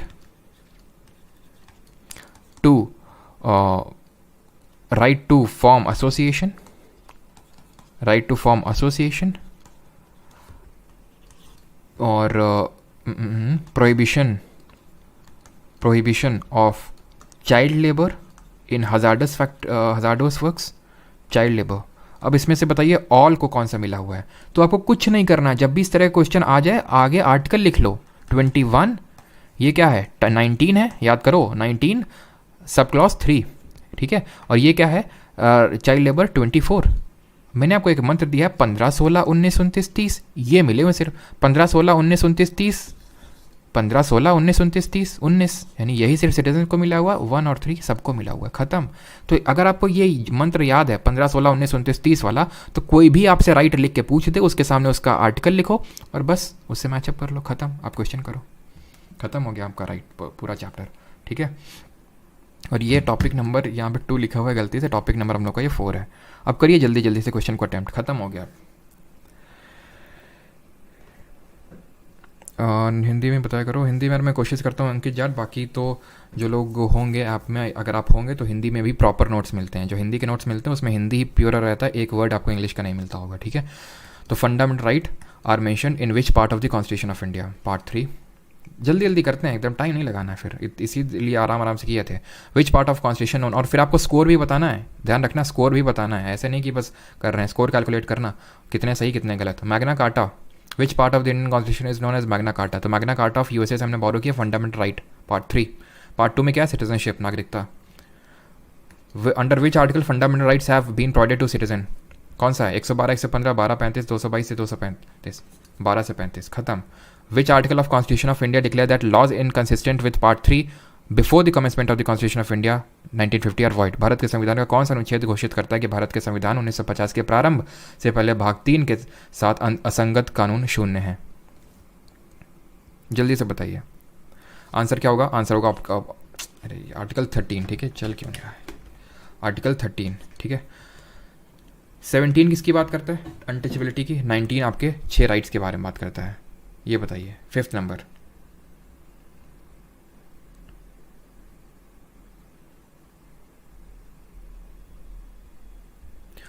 फिफ्थ बात करता है which article gives precedence to constitutional provision over the laws made by the union parliament state legislature, यानी संविधान को ऊपर रखता है कानून से। 13 बात करता है, 13 यही तो बोलता है कि अगर कोई भी लॉ बनाया गया और वो अगर इन कॉन्ट्रवेंशन है फंडामेंटल राइट जो कि हमारे कॉन्स्टिट्यूशन में लिखे हुए हैं, तो फंडामेंटल राइट्स को मैं कॉन्स्टिट्यूशनल राइट्स भी बोल सकता हूँ।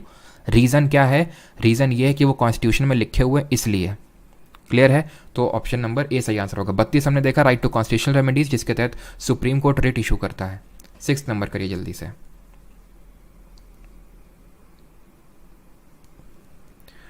एंसिलरी राइट्स क्या हैं। एंसिलरी राइट्स देखो, एक तरह से एंसिलरी राइट्स मैं बोल सकता हूँ जो एक तरह से प्रॉपर्टी से रिलेटेड है किसी तरह से, ठीक है, जो कि आपके फंडामेंटल राइट नहीं है नेचर में, बट जैसे मान लेते हैं कि कोई फॉर एग्जांपल मुझे राइट है कि किसी कानून ने मुझे अधिकार दिया, जैसे अगर किसी ने मेरे कंटेंट की चोरी करी, ठीक है, आप में से, तो उसके खिलाफ मैं केस कर सकता हूँ, तो वो एक फंडामेंटल राइट नहीं, एंसिलरी राइट के तहत आएगा, ठीक है। चलो, तो विच ये कौन सा होगा आपका, आर्टिकल 14 to 18 इक्वलिटी पूछा है ना, 14 से 18। 25 से 28 क्या था, राइट टू रिलीजियस फ्रीडम। 19 से 22 क्या था, राइट टू फ्रीडम। और 23-24 right against exploitation. Which article of constitution of India provides equal protection of the law and equality before law. Article number 14। Equal protection of law कहाँ से लिया, पहले तो याद रखना, इक्वलिटी बिफोर लॉ कहाँ से लिया, यूके से, और इक्वल प्रोटेक्शन ऑफ लॉ लिया यूएसए से, ठीक। आगे बढ़ते हैं 8th। How many rights are mention in right to equality. समानता के अधिकार के अंतर्गत कितने अधिकारों का उल्लेख है, 3, 6, 5, 4। तो राइट टू इक्वलिटी की बात करें तो कहाँ से कहाँ तक है, आर्टिकल नंबर 14 से लेके 18 तक है, यानी 14, 15, 16, 17, 18, टोटल कितने हो गए, 5 हो गए। अगले क्वेश्चन पे आइए। Which of the following article state that state shall not discriminate against only on ground of religion, race, caste, sex और प्लेस ऑफ बर्थ, कौन सा है, तो ये हमारा आर्टिकल नंबर 15, ठीक है। अच्छा ठीक है, अब हिंदी में बोल देंगे मोनू भाव जी। तो भारत के संविधान का कौन सा अनुच्छेद अस्पृश्यता की अवधारणा को समाप्त करता है, बहुत आसान सा क्वेश्चन है, आर्टिकल नंबर 17। 20 किसकी बात करता है, अपराधों के लिए सजा के संबंध में संरक्षण, protection against certain offences. 18 abolition of title, यानी कि आपको उपाधि को स्टेट नहीं दे सकता है। और 19 किसकी बात करता है, 19 बात करता है वाक और अभिव्यक्ति की स्वतंत्रता का अधिकार। Abolition of title comes under, अब उपाधियों का उन्मूलन किसके तहत आता है, तो आर्टिकल 18 में। आर्टिकल 18 मतलब राइट टू इक्वलिटी, समानता का अधिकार। निम्नलिखित में से कौन सा अनुच्छेद किसी भी जाति के उम्मीदवार को किसी भी सार्वजनिक रोजगार अवसर के लिए आवेदन करने का अधिकार देता है। 16(2), 18(2), 17(2), 15(2), आंसर होगा 16(2). 16(4) क्या बात करता है, प्रमोशन की और एक तरह से रिजर्वेशन की, reservation in appointment and promotion. Under which article did the government of India Bharat Ratna and Padmashri awards, Bharat सरकार ने किस अनुच्छेद के तहत भारत रत्न और पद्मश्री पुरस्कार देता है, 14, 31, 18 या फिर 25, बताइए कौन से आर्टिकल के तहत, तो आंसर क्या होगा 18, क्योंकि मिलिट्री और जो एकेडमिक टाइटल्स हैं, यानी कि जो सैन्य और शैक्षणिक जो क्षेत्र में जो उपाधि दी जाती हैं वो बिल्कुल प्रोहिबिटेड नहीं है आर्टिकल 18 के तहत। आर्टिकल 18 में ये भी ये ध्यान रखना कि कोई फॉरेनर भी टाइटल नहीं ले सकता फॉरेनर से, वो ले सकता है लेकिन प्रेसिडेंट की अनुमति से, राष्ट्रपति की अनुमति लेगा तभी ले सकता है। तो कोई फॉरेनर भारत में रह रहा है वो फॉरेन से टाइटल नहीं ले सकता, यहाँ तक कि कोई इंडियन अगर कोई फॉरेनर से कोई टाइटल ले रहा है वो नहीं ले सकता है जब तक प्रेसिडेंट उसको परमिशन ना दे दे। Under which article of Indian constitution are Indian citizens guaranteed the right to 6 fundamental right, तो 6 फंडामेंटल राइट किसमें मिले हुए हैं, 19 में। सामरो है ना, speech and expression, assemble, association, movement, reside and occupation. Foremost right among right to freedom is, now this question was asked in CGL 2022, स्वतंत्रता के अधिकार में सबसे महत्वपूर्ण अधिकार कौन सा है, तो राइट टू फ्रीडम में कितने हमारे 19 है, 20 है, 21 है, 22 है। इसमें से सबसे इंपॉर्टेंट आपको क्या लगता है, सबसे इंपॉर्टेंट है right to life and personal liberty, option number A. इसके बाद है 19। अगर 2 राइट दे के पूछे कि फॉरमोस्ट राइट कौन से हैं, तो 19 और 21 दोनों होंगे, ठीक है। 21 इसलिए ज़्यादा इंपॉर्टेंट है बिकॉज ये लाइफ की बात करता है। अरे भाई लाइफ होगी तब तो कोई राइट होगा, लाइफ ही नहीं है तो फिर बाकी राइट्स का मतलब क्या हुआ। अब राइट टू लाइफ में बहुत सारी चीज़ें आती हैं। राइट टू लाइफ का मतलब है जैसे कि आपको स्वच्छ हवा का अधिकार है, ऐसा नहीं कि कोई बगल में आपकी फैक्ट्री खुल गई, वो इतना धुआं प्रदूषण कर रही है, लेकिन नहीं, आपसे तो बोला जा रहा नहीं, आपके पास तो राइट टू लाइफ है, आप जी तो रहे ना। अरे भाई कैसे जी रहे हो अभी तो देखो। तो वो आर्टिकल नंबर 21 इंश्योर करता है right to life and personal liberty, और वो आपका फोरमोस्ट राइट है among the rights to freedom. ये एनसीईआरटी से डायरेक्टली लाइन उठाई गई है और आपके सीजीएल 2022 में पूछी गई थी। Article 19 of Indian constitution provides for how many types of freedom. अनुच्छेद जो 19 है वो कितने तरह के फ्रीडम देता है हमें? 6 तरह के देता है। Which of the following amendments of the constitution of India amended article 19 and inserted provisions fully securing the constitutional validity of zamindari abolition law. यानी भारत के संविधान के निम्नलिखित में से किस संशोधन ने अनुच्छेद 19 में संशोधन किया और सामान्य रूप से जमींदारी उन्मूलन कानून और विशेष रूप से कुछ निर्दिष्ट राज्य अधिनियम को लागू किया? बताइए।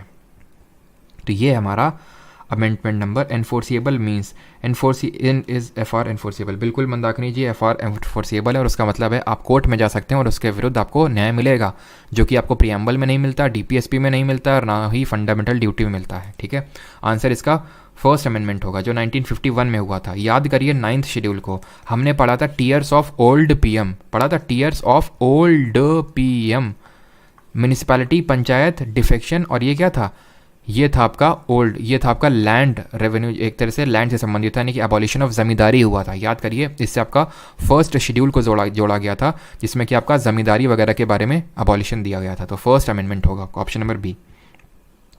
सर्शोरी रिपीट, मैं बाद में रिपीट कर दूंगा, डीपी अभी नहीं। ठीक है, या तो कोई क्वेश्चन आएगा तब। सर्शोरी का मतलब है कि हायर कोर्ट ने लोअर कोर्ट का कोई डिसीजन को क्वैश कर दिया और उस पर्टिकुलर केस को अपने तहत ले आया। विच of the following articles of constitution of India makes provision for protection in respect of conviction for offences, यानी कि अपराधों के लिए दोष सिद्धि के संबंध में संरक्षण। आंसर क्या होगा? Article number 20। सिंपल। 3 है, no ex post facto law, no double jeopardy and no self incrimination. दोहरा दंड नहीं, कोई आत्म अभिशांसन नहीं, और कार्योत्तर विधि के से संरक्षण। Dash article of Indian constitution gives guarantee for the protection of life and individual freedom. कौन सा होगा? 21। किसकी बात करता है? राइट टू एजुकेशन की, प्राइमरी एजुकेशन, ये अभी देखा है। 22 protection against arrest and detention, गिरफ्तारी के दौरान अधिकार। Under article 21, very important question, of the constitution of the right to livelihood as part of the right to life was retain due to which case. संविधान के अनुच्छेद 21 के तहत जीवन के अधिकार के हिस्से के रूप में आजीविका का अधिकार किस मामले के कारण बरकरार रखा गया था? ये हम लोगों ने क्वेश्चन, क्योंकि ये अभी हम लोगों ने पूरा पढ़ लिया, लेकिन क्या हम लोगों ने क्वेश्चन किया? सर आर्टिकल 21 से फांसी से बच सकते हैं क्या? बिल्कुल नहीं। ठीक है, आपको वहाँ पे ये अधिकार है, जैसे अगर मैं बात करूँ आर्टिकल 21 में राइट टू स्पीडी ट्रायल, मतलब कि आपको जल्दी ट्रायल होगा। ऐसा नहीं कि कि आपको मतलब बोल दिया गया कि आपकी फांसी 2 साल बाद होगी, तो बेचारा ऐसे ही मर जाएगा कि रोज़ सोच के कि मेरी 2 साल बाद फांसी होने वाली है, फिर इस दिन फांसी होने वाली है, तो तुरंत उसमें स्पीडी ट्रायल होना चाहिए उस केस में, लेकिन वो आपको बचाएगा नहीं उससे। ये आंसर है Olga Tellis versus Bombay municipal corporation. तो हम लोगों ने देखा नहीं था, बट पीवाईक्यू में आ चुका है, इसलिए थोड़ा सा इंपॉर्टेंट हो जाता है। मेनका गांधी केस हम लोगों ने देखा था, जहाँ पे राइट टू मूव अब्रॉड का एक फंडामेंटल राइट दिया गया था अंडर आर्टिकल 21, और यहाँ पे एक तरह से ड्यू प्रोसेस ऑफ लॉ को भी, ड्यू प्रोसेस ऑफ लॉ, याद रखना ये ड्यू प्रोसेस ऑफ लॉ है, ये एक अमेरिकन कॉन्सेप्ट है जो हमारे कॉन्स्टिट्यूशन में लिखा हुआ नहीं है, लेकिन मेनका गांधी केस में कहीं ना कहीं इसी का हवाला दिया था सुप्रीम कोर्ट ने। लिखा नहीं है, लिखा है procedure established by law article 21 में, जिसको हिंदी में बोलते हैं विधि द्वारा स्थापित प्रक्रिया। 21 which of the article establish the provision of right to education. ठीक है, 21A खत्म। 86 अमेंडमेंट याद आना चाहिए था। ठीक है, 86 अमेंडमेंट 14 साल तक के बच्चों के लिए मुफ्त प्राइमरी शिक्षा है, 2002 में अमेंडमेंट हुआ था, खत्म। ठीक, आगे बढ़ते हैं। Under dash article every citizen of India has given the right to health. Right to health किस में होगा बताइए मुझे जल्दी से। Isha Sharma sir, paid course में आप स्टैटिक के टॉपिक्स भी कवर करवाओगे? सारे टॉपिक्स कवर होंगे जो आपके एसएससी जीके में आते हैं, bit science, polity, geography, static, सब कुछ। तो 21 यहाँ सॉरी हाँ 21 होगा। मैंने क्या बोला था? राइट टू हेल्थ, जिसका कोई नहीं उसका article 21, right to health, right to electricity, right to sleep, right to speedy trial, right to reputation, सब कुछ 21 में घुसा हुआ। राइट अगेंस्ट हैंड कफिंग अगला है 24। Dash article of Indian constitution prohibits trafficking in human beings. Trafficking को कौन रोकता है? 23। 25 इंडिविजुअल्स को राइट टू फ्रीडम देता है, यानी फ्रीडम ऑफ कॉन्सियंस। 13 क्या बोलता है कि any law which is in contravention with fundamental right shall be null and void declared. 5 क्या बोलता है? 5 ही हम देख चुके हैं, ये क्या है? ये हमारा सिटीजनशिप के बारे में, जिसने कि ये बोला था कि आपका डोमिसाइल होना चाहिए प्लस उन 3 कैटेगरीज जो हमने देखी तो उनमें से कोई एक चीज़ होनी चाहिए, यानी कि सिटीजनशिप के बारे में बताता है। The constitution forbids employment of children between the age of dash years in dangerous jobs. तो क्या है 14 ईयर्स, 14 साल, ठीक है, 14 साल तक के बच्चों का वो करता है। एक्स की एज 10 है, इसको फैक्ट्री में एम्प्लॉय किया गया है, उसका कौन सा राइट वायलेट हुआ है? सरकारी नौकरी वो परमार अकेडमी ऐप से आप कर सकते हैं। तो आंसर क्या होगा यहाँ पे? फैक्ट्री में एम्प्लॉयड है तो आंसर होगा यहाँ पे राइट अगेंस्ट एक्सप्लॉयटेशन, बिकॉज इसी में आता है यहाँ पे वॉलेट कौन सा हुआ आर्टिकल? आर्टिकल नंबर 24 वॉलेट हुआ है, क्योंकि वो 14 साल से कम का है। Which of the following articles of the constitution of India guarantees right to freedom of religion? Right to freedom of religion किसमें दिया हुआ है? Right to equality, right to freedom, right to against exploitation, right to freedom of religion, धार्मिक स्वतंत्रता का अधिकार। Which of the following is not true about right to religion in India? जल्दी से बताइए sir. How to access lecture 2 and 3? गुना श्री कृष्णा जी वो आप Parmar academy app से कर सकते हैं दोनों लेक्चर्स का एक्सेस, ठीक है। वो आपको परमार अकेडमी ऐप या फिर वेबसाइट है www.parmaracademy.in। अब पर्सन में चूज़ एनी रिलीजन और में choose not to follow any religion, बिल्कुल बात सही है। 25 में ये लिखा हुआ है कि कोई स्वतंत्रता है कि आप कोई भी धर्म अपना सकते हैं, या फिर आपको ये भी है कि आप क्या बोलते हैं, आस्तिक है ना, अथीस्टिक बोलते हैं कि आप कोई भी धर्म को फॉलो नहीं भी कर सकते हैं। Every one is free to choose a religion and practice that religion. आप कोई भी रिलीजन चूज़ करिए और उसको प्रैक्टिस करिए। Right to profess, follow and propagate any religion, यानी आप उस रिलीजन को खुद प्रैक्टिस करो, उसको फॉलो करो और उसका प्रचार करो। ये आर्टिकल 25 पावर देता है। ये तीनों जो है ना आर्टिकल 25 के ही कॉम्पोनेंट्स हैं। फ्रीडम फॉर फोर्सेबल कन्वर्जन नहीं है, यानी कि आप जबरन किसी का धर्म परिवर्तन नहीं कर सकते हैं, ये आपको राइट नहीं मिला हुआ है। 29 है। और ये याद रखना, जैसे हमने राइट टू फॉर्म एसोसिएशन देखा था ना वो सामरो में, जो हमारा आर्टिकल नंबर 19 सब क्लॉज 3 था, उसमें ये भी है right not to form association. जैसे ये है right not to form any, right not to follow any religion, उसी तरह उसमें है 19 सब क्लॉज 3 में right of not to form association और ज्वाइन ऑन एसोसिएशन। जबरन आपको ऐसा नहीं बोला जा सकता किस एसोसिएशन को ज्वाइन करो आप। विच of the following rights deal with the protection of interest of minorities? तो माइनॉरिटीज़ से कौन डील करता है राइट से? एजुकेशनल एंड कल्चरल राइट्स, यानी कि सांस्कृतिक एवं शिक्षा के अधिकार। 2 राइट हैं, 29 वाला सबको मिला हुआ है, 30 वाला सिर्फ माइनॉरिटीज़ को मिला हुआ है। लेट मी टेल यू, अगर आपसे पूछ ले कि क्या माइनॉरिटीज़ वर्ड डिफाइंड है कॉन्स्टिट्यूशन में, तो नॉट डिफाइंड है। ये कहीं पे भी कॉन्स्टिट्यूशन में डिफाइंड नहीं है। कभी भी क्वेश्चन पूछ ले कि क्या ये चीज़ डिफाइंड है कॉन्स्टिट्यूशन में, तो ये आप ये मानिए कि वो डिफाइंड नहीं है, तभी वो पूछ रहा है, ठीक है। तो option number D. 30 I think one of the आखिरी क्वेश्चंस में हम लोग का 1978 में कौन सा अमेंडमेंट से राइट टू प्रॉपर्टी को एज अ फंडामेंटल राइट हटा दिया गया था? तो कौन सा था? 44th amendment. 42nd नहीं है, बस ध्यान रखना। 42nd को हम किस नाम से जानते हैं? 42nd अमेंडमेंट को, who was the prime minister when right to property was scrapped as a fundamental right? यानी जब संपत्ति के अधिकार को मौलिक अधिकार के रूप में समाप्त किया गया, तब प्रधानमंत्री कौन थे? चौधरी चरण सिंह, इंदिरा गांधी, मोरारजी देसाई या फिर जवाहरलाल नेहरू? आंसर होगा मोरारजी देसाई उस समय प्राइम मिनिस्टर थे। इंदिरा गांधी से पहले थी 1976 में, याद रखना 1976 में ये थी जब 42nd अमेंडमेंट हुआ था, जिसको क्या मिनी कॉन्स्टिट्यूशन बोलते हैं। सर किसी को नाइटहुड का टाइटल मिले तो वो भी प्रेसिडेंट से पूछे, वो भी फॉरेनर से मिल रहा है? तो कोई भी टाइटल मिल रहा है ना, तो प्रेसिडेंट से पूछ के ही वो टाइटल ले सकता है, बिना पूछे नहीं। विच of the following articles of constitution of India provides constitutional remedies for the enforcement of fundamental right? तो कौन सी है? हमारा आर्टिकल नंबर 32, जो हमें राइट टू मतलब कॉन्स्टिट्यूशनल रेमेडीज़ देता है, जिसके तहत हम यूज़ करके सुप्रीम कोर्ट जा सकते हैं और सुप्रीम कोर्ट हमारी 5 तरह की रिट्स इशू कर सकता है। तो कितने टाइप्स की रिट? 5 तरह की writ. 34th, which special order of the court means arrested person should be presented before the court? कौन सा है? हेबियस कॉर्पस, मैंडमस, सर्शियरी या फिर क्यो वारंटो? तो आंसर क्या होगा? इसका मतलब है क्या है? To have the body of, to have the body of. Mandamus क्या है? वी कमांड, ये बोलता है वी कमांड, हम आपको निर्देश देते हैं। सर्शरी का मतलब क्या है? To be certified of, C से सर्शरी और सी से to be certified of. Prohibition बोलता है वी प्रोहिबिट, और क्यो वारंटो है बाई वॉट अथॉरिटी ऑफ, किस अथॉरिटी से आप यहाँ पे बैठे हैं, by what authority of. Clear? अगले पे आते हैं 35th, which authorities decide how far the fundamental rights can apply to the members of arm forces? कौन सा अथॉरिटी है जो डिसाइड कर सकता है कि आर्म फोर्सेस के जो पर्सनल्स हैं उनमें फंडामेंटल राइट लागू होंगे या नहीं? आई थिंक ये लास्ट क्वेश्चन हम लोग का, और इसका आंसर होगा ऑप्शन नंबर, बताइए, ABCD। तो ये कौन डिसाइड करेगा? अभी मैंने बताया था, याद करिए आर्टिकल नंबर 33 कि पार्लियामेंट के पास पावर है कि ये रिस्ट्रिक्ट या एब्रोकेट कर सकते हैं, ख़त्म भी कर सकते हैं फंडामेंटल राइट को जो हमारे आर्म फोर्सेस के पर्सनल्स हैं उनके लिए। वॉट अथॉरिटी, बिल्कुल मेगा। 36, अच्छा एक दो और हैं भी। किसने बोला था भाई heart and soul of Indian constitution? सभी जानते हैं, अम्बेडकर जी ने बोला था। 33(7) if a fundamental right of a citizen of India is violated, he has to appeal in the Supreme Court only. He has to appeal in the district first. He has the choice of either approaching the Supreme Court or High Court. He has the appeal. He has to appeal in the High Court first. तो ये दोनों तो पहले आप eliminate कर सकते हो। क्यों? क्योंकि हमें आर्टिकल 32 पावर देता है कि आप डायरेक्टली सुप्रीम कोर्ट जा सकते हो। आंसर ये होगा, जा सकते हो सुप्रीम कोर्ट, लेकिन ओनली वर्ड गलत है। क्यों? क्योंकि आपके पास चॉइस है, या तो सुप्रीम कोर्ट चले जाओ या हाई कोर्ट चले जाओ। ऐसा नहीं कि आपको पहले डिस्ट्रिक्ट कोर्ट जाना पड़ेगा, फिर हाई कोर्ट, फिर सुप्रीम कोर्ट। डायरेक्ट आप अप्रोच करो, ठीक है। 38 as per constitution every person who is arrested and detained in custody shall be produced before the nearest magistrate within a period of dash hours of such arrest excluding the time necessary for the journey from the place of arrest to the court. तो क्या होगा answer? 24 घंटे के अंदर। अब इसके अगर आगे कोई क्वेश्चन हुआ तो वो आप होमवर्क का क्वेश्चन होगा आपका, ठीक है। ये 38, 39, 40 जितने भी क्वेश्चन हैं, 42 तक अभी आपके होमवर्क के क्वेश्चन हैं, ठीक। पीपीटी मैं शेयर कर दूंगा आपके साथ। आई थिंक, मुझे तो नहीं लगता आप किसी का कोई यहाँ पे क्वेश्चन गलत हुआ होगा। अब बताइए आपको कैसा लग रहा है। क्लास हो गई हम लोग की तकरीबन 1.5 घंटे की, बिकॉज हम लोगों ने 11 जितना बजा था 11:20 पे चालू किया था ना, 12:55 हो रखा है।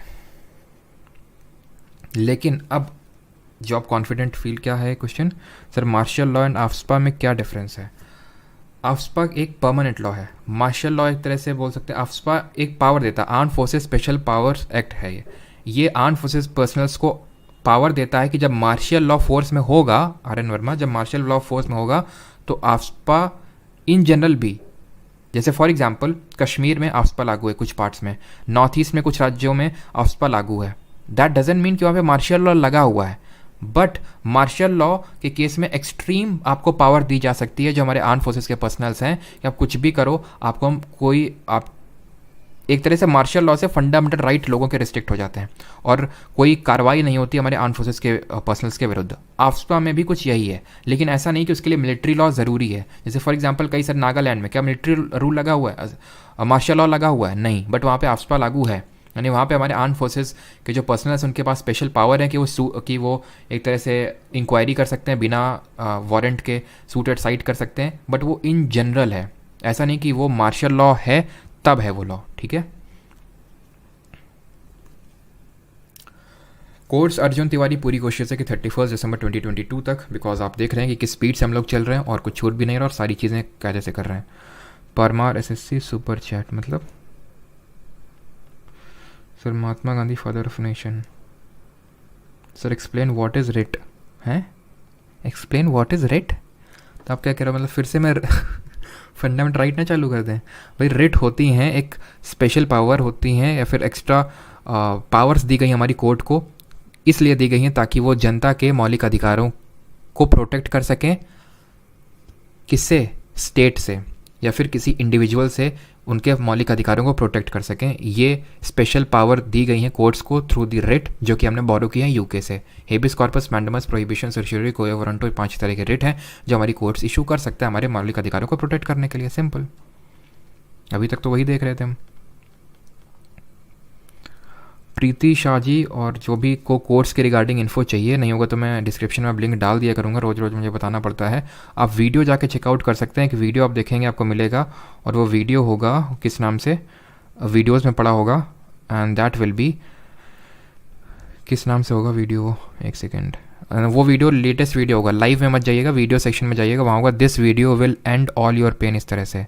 और लाइव सेक्शन में जाएंगे तो एक वीडियो मिलेगा all doubts regarding new upcoming lecture, उसमें आप जाके देख सकते हो, उसमें सारी चीज़ें क्लियरली बताई गई हैं, ठीक है। परमार अकेडमी ऐप से कोर्स में एनरोल कर सकते हो। जिन लोगों ने टेलीग्राम ज्वाइन नहीं किया कर लेंगे, वहीं पे ऐप के अंदर ही टेलीग्राम का लिंक होगा। Alright, thank you. संडे को टेस्ट सबके लिए नहीं है, जिन लोगों ने कर रखा है भाई कुछ तो स्पेशल होना चाहिए ना उनके लिए, हैं। तो टेस्ट जो भी बैच में एनरोल्ड है स्टूडेंट, यार मुझे बार बार मतलब ये मत कहलाया करो, मैं फिर वही चीज़ बोल रहा हूँ कि ये बैच की क्लासेस हैं, मैं सिर्फ स्ट्रीम इनको यहाँ पे इसलिए कर देता हूँ ताकि अगर किसी को देखना है, जैसे अगर कोई मेंस का बंदा है, ठीक है, उसको नहीं सारी चीज़ें पढ़नी, लेकिन फंडामेंटल राइट उसको पढ़ना है कायदे से, तो उसने पढ़ लिया, कोर्स लेने की ज़रूरत नहीं है उसको। मैं फोर्स नहीं कर रहा हूँ, मैं बोल रहा हूँ अगर आपको ज़रूरत है तभी आप कोर्स में एनरोल करिए। PYQ सीरीज़ भी तो हम लोग की चल रही है 7 PM पे, उससे भी आपकी काफ़ी चीज़ें हो सकती हैं। अगर आपने सारी चीज़ें कर रखी हैं तो मैं तो आपको वही एडवाइस करूँगा।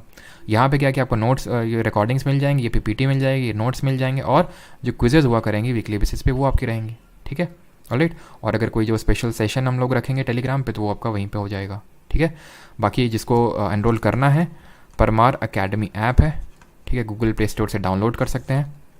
वहाँ पे आपको परमार्स जी के बैच दिखेगा, कोई कूपन ओपन कोड कुछ नहीं है, ठीक है। चलिए मिलते हैं कल, नहीं मिलेंगे, मंडे को मिलेंगे। कल और परसों हमारी निट्टो सीरीज़ है, और निट्टो में हम करेंगे क्या लेवल ऑफ क्वेश्चंस, किस तरह के क्वेश्चन करेंगे, क्या सीखेंगे, वो आप कल ही से देखिएगा। निट्टो सीरीज़ की टाइमिंग होगी मोस्ट प्रोबेबली 6 PM होगी, मोस्ट प्रोबेबली निट्टो की टाइमिंग मोस्ट प्रोबेबली 6 PM होगी, सैटरडे और संडे। Alright, thank you.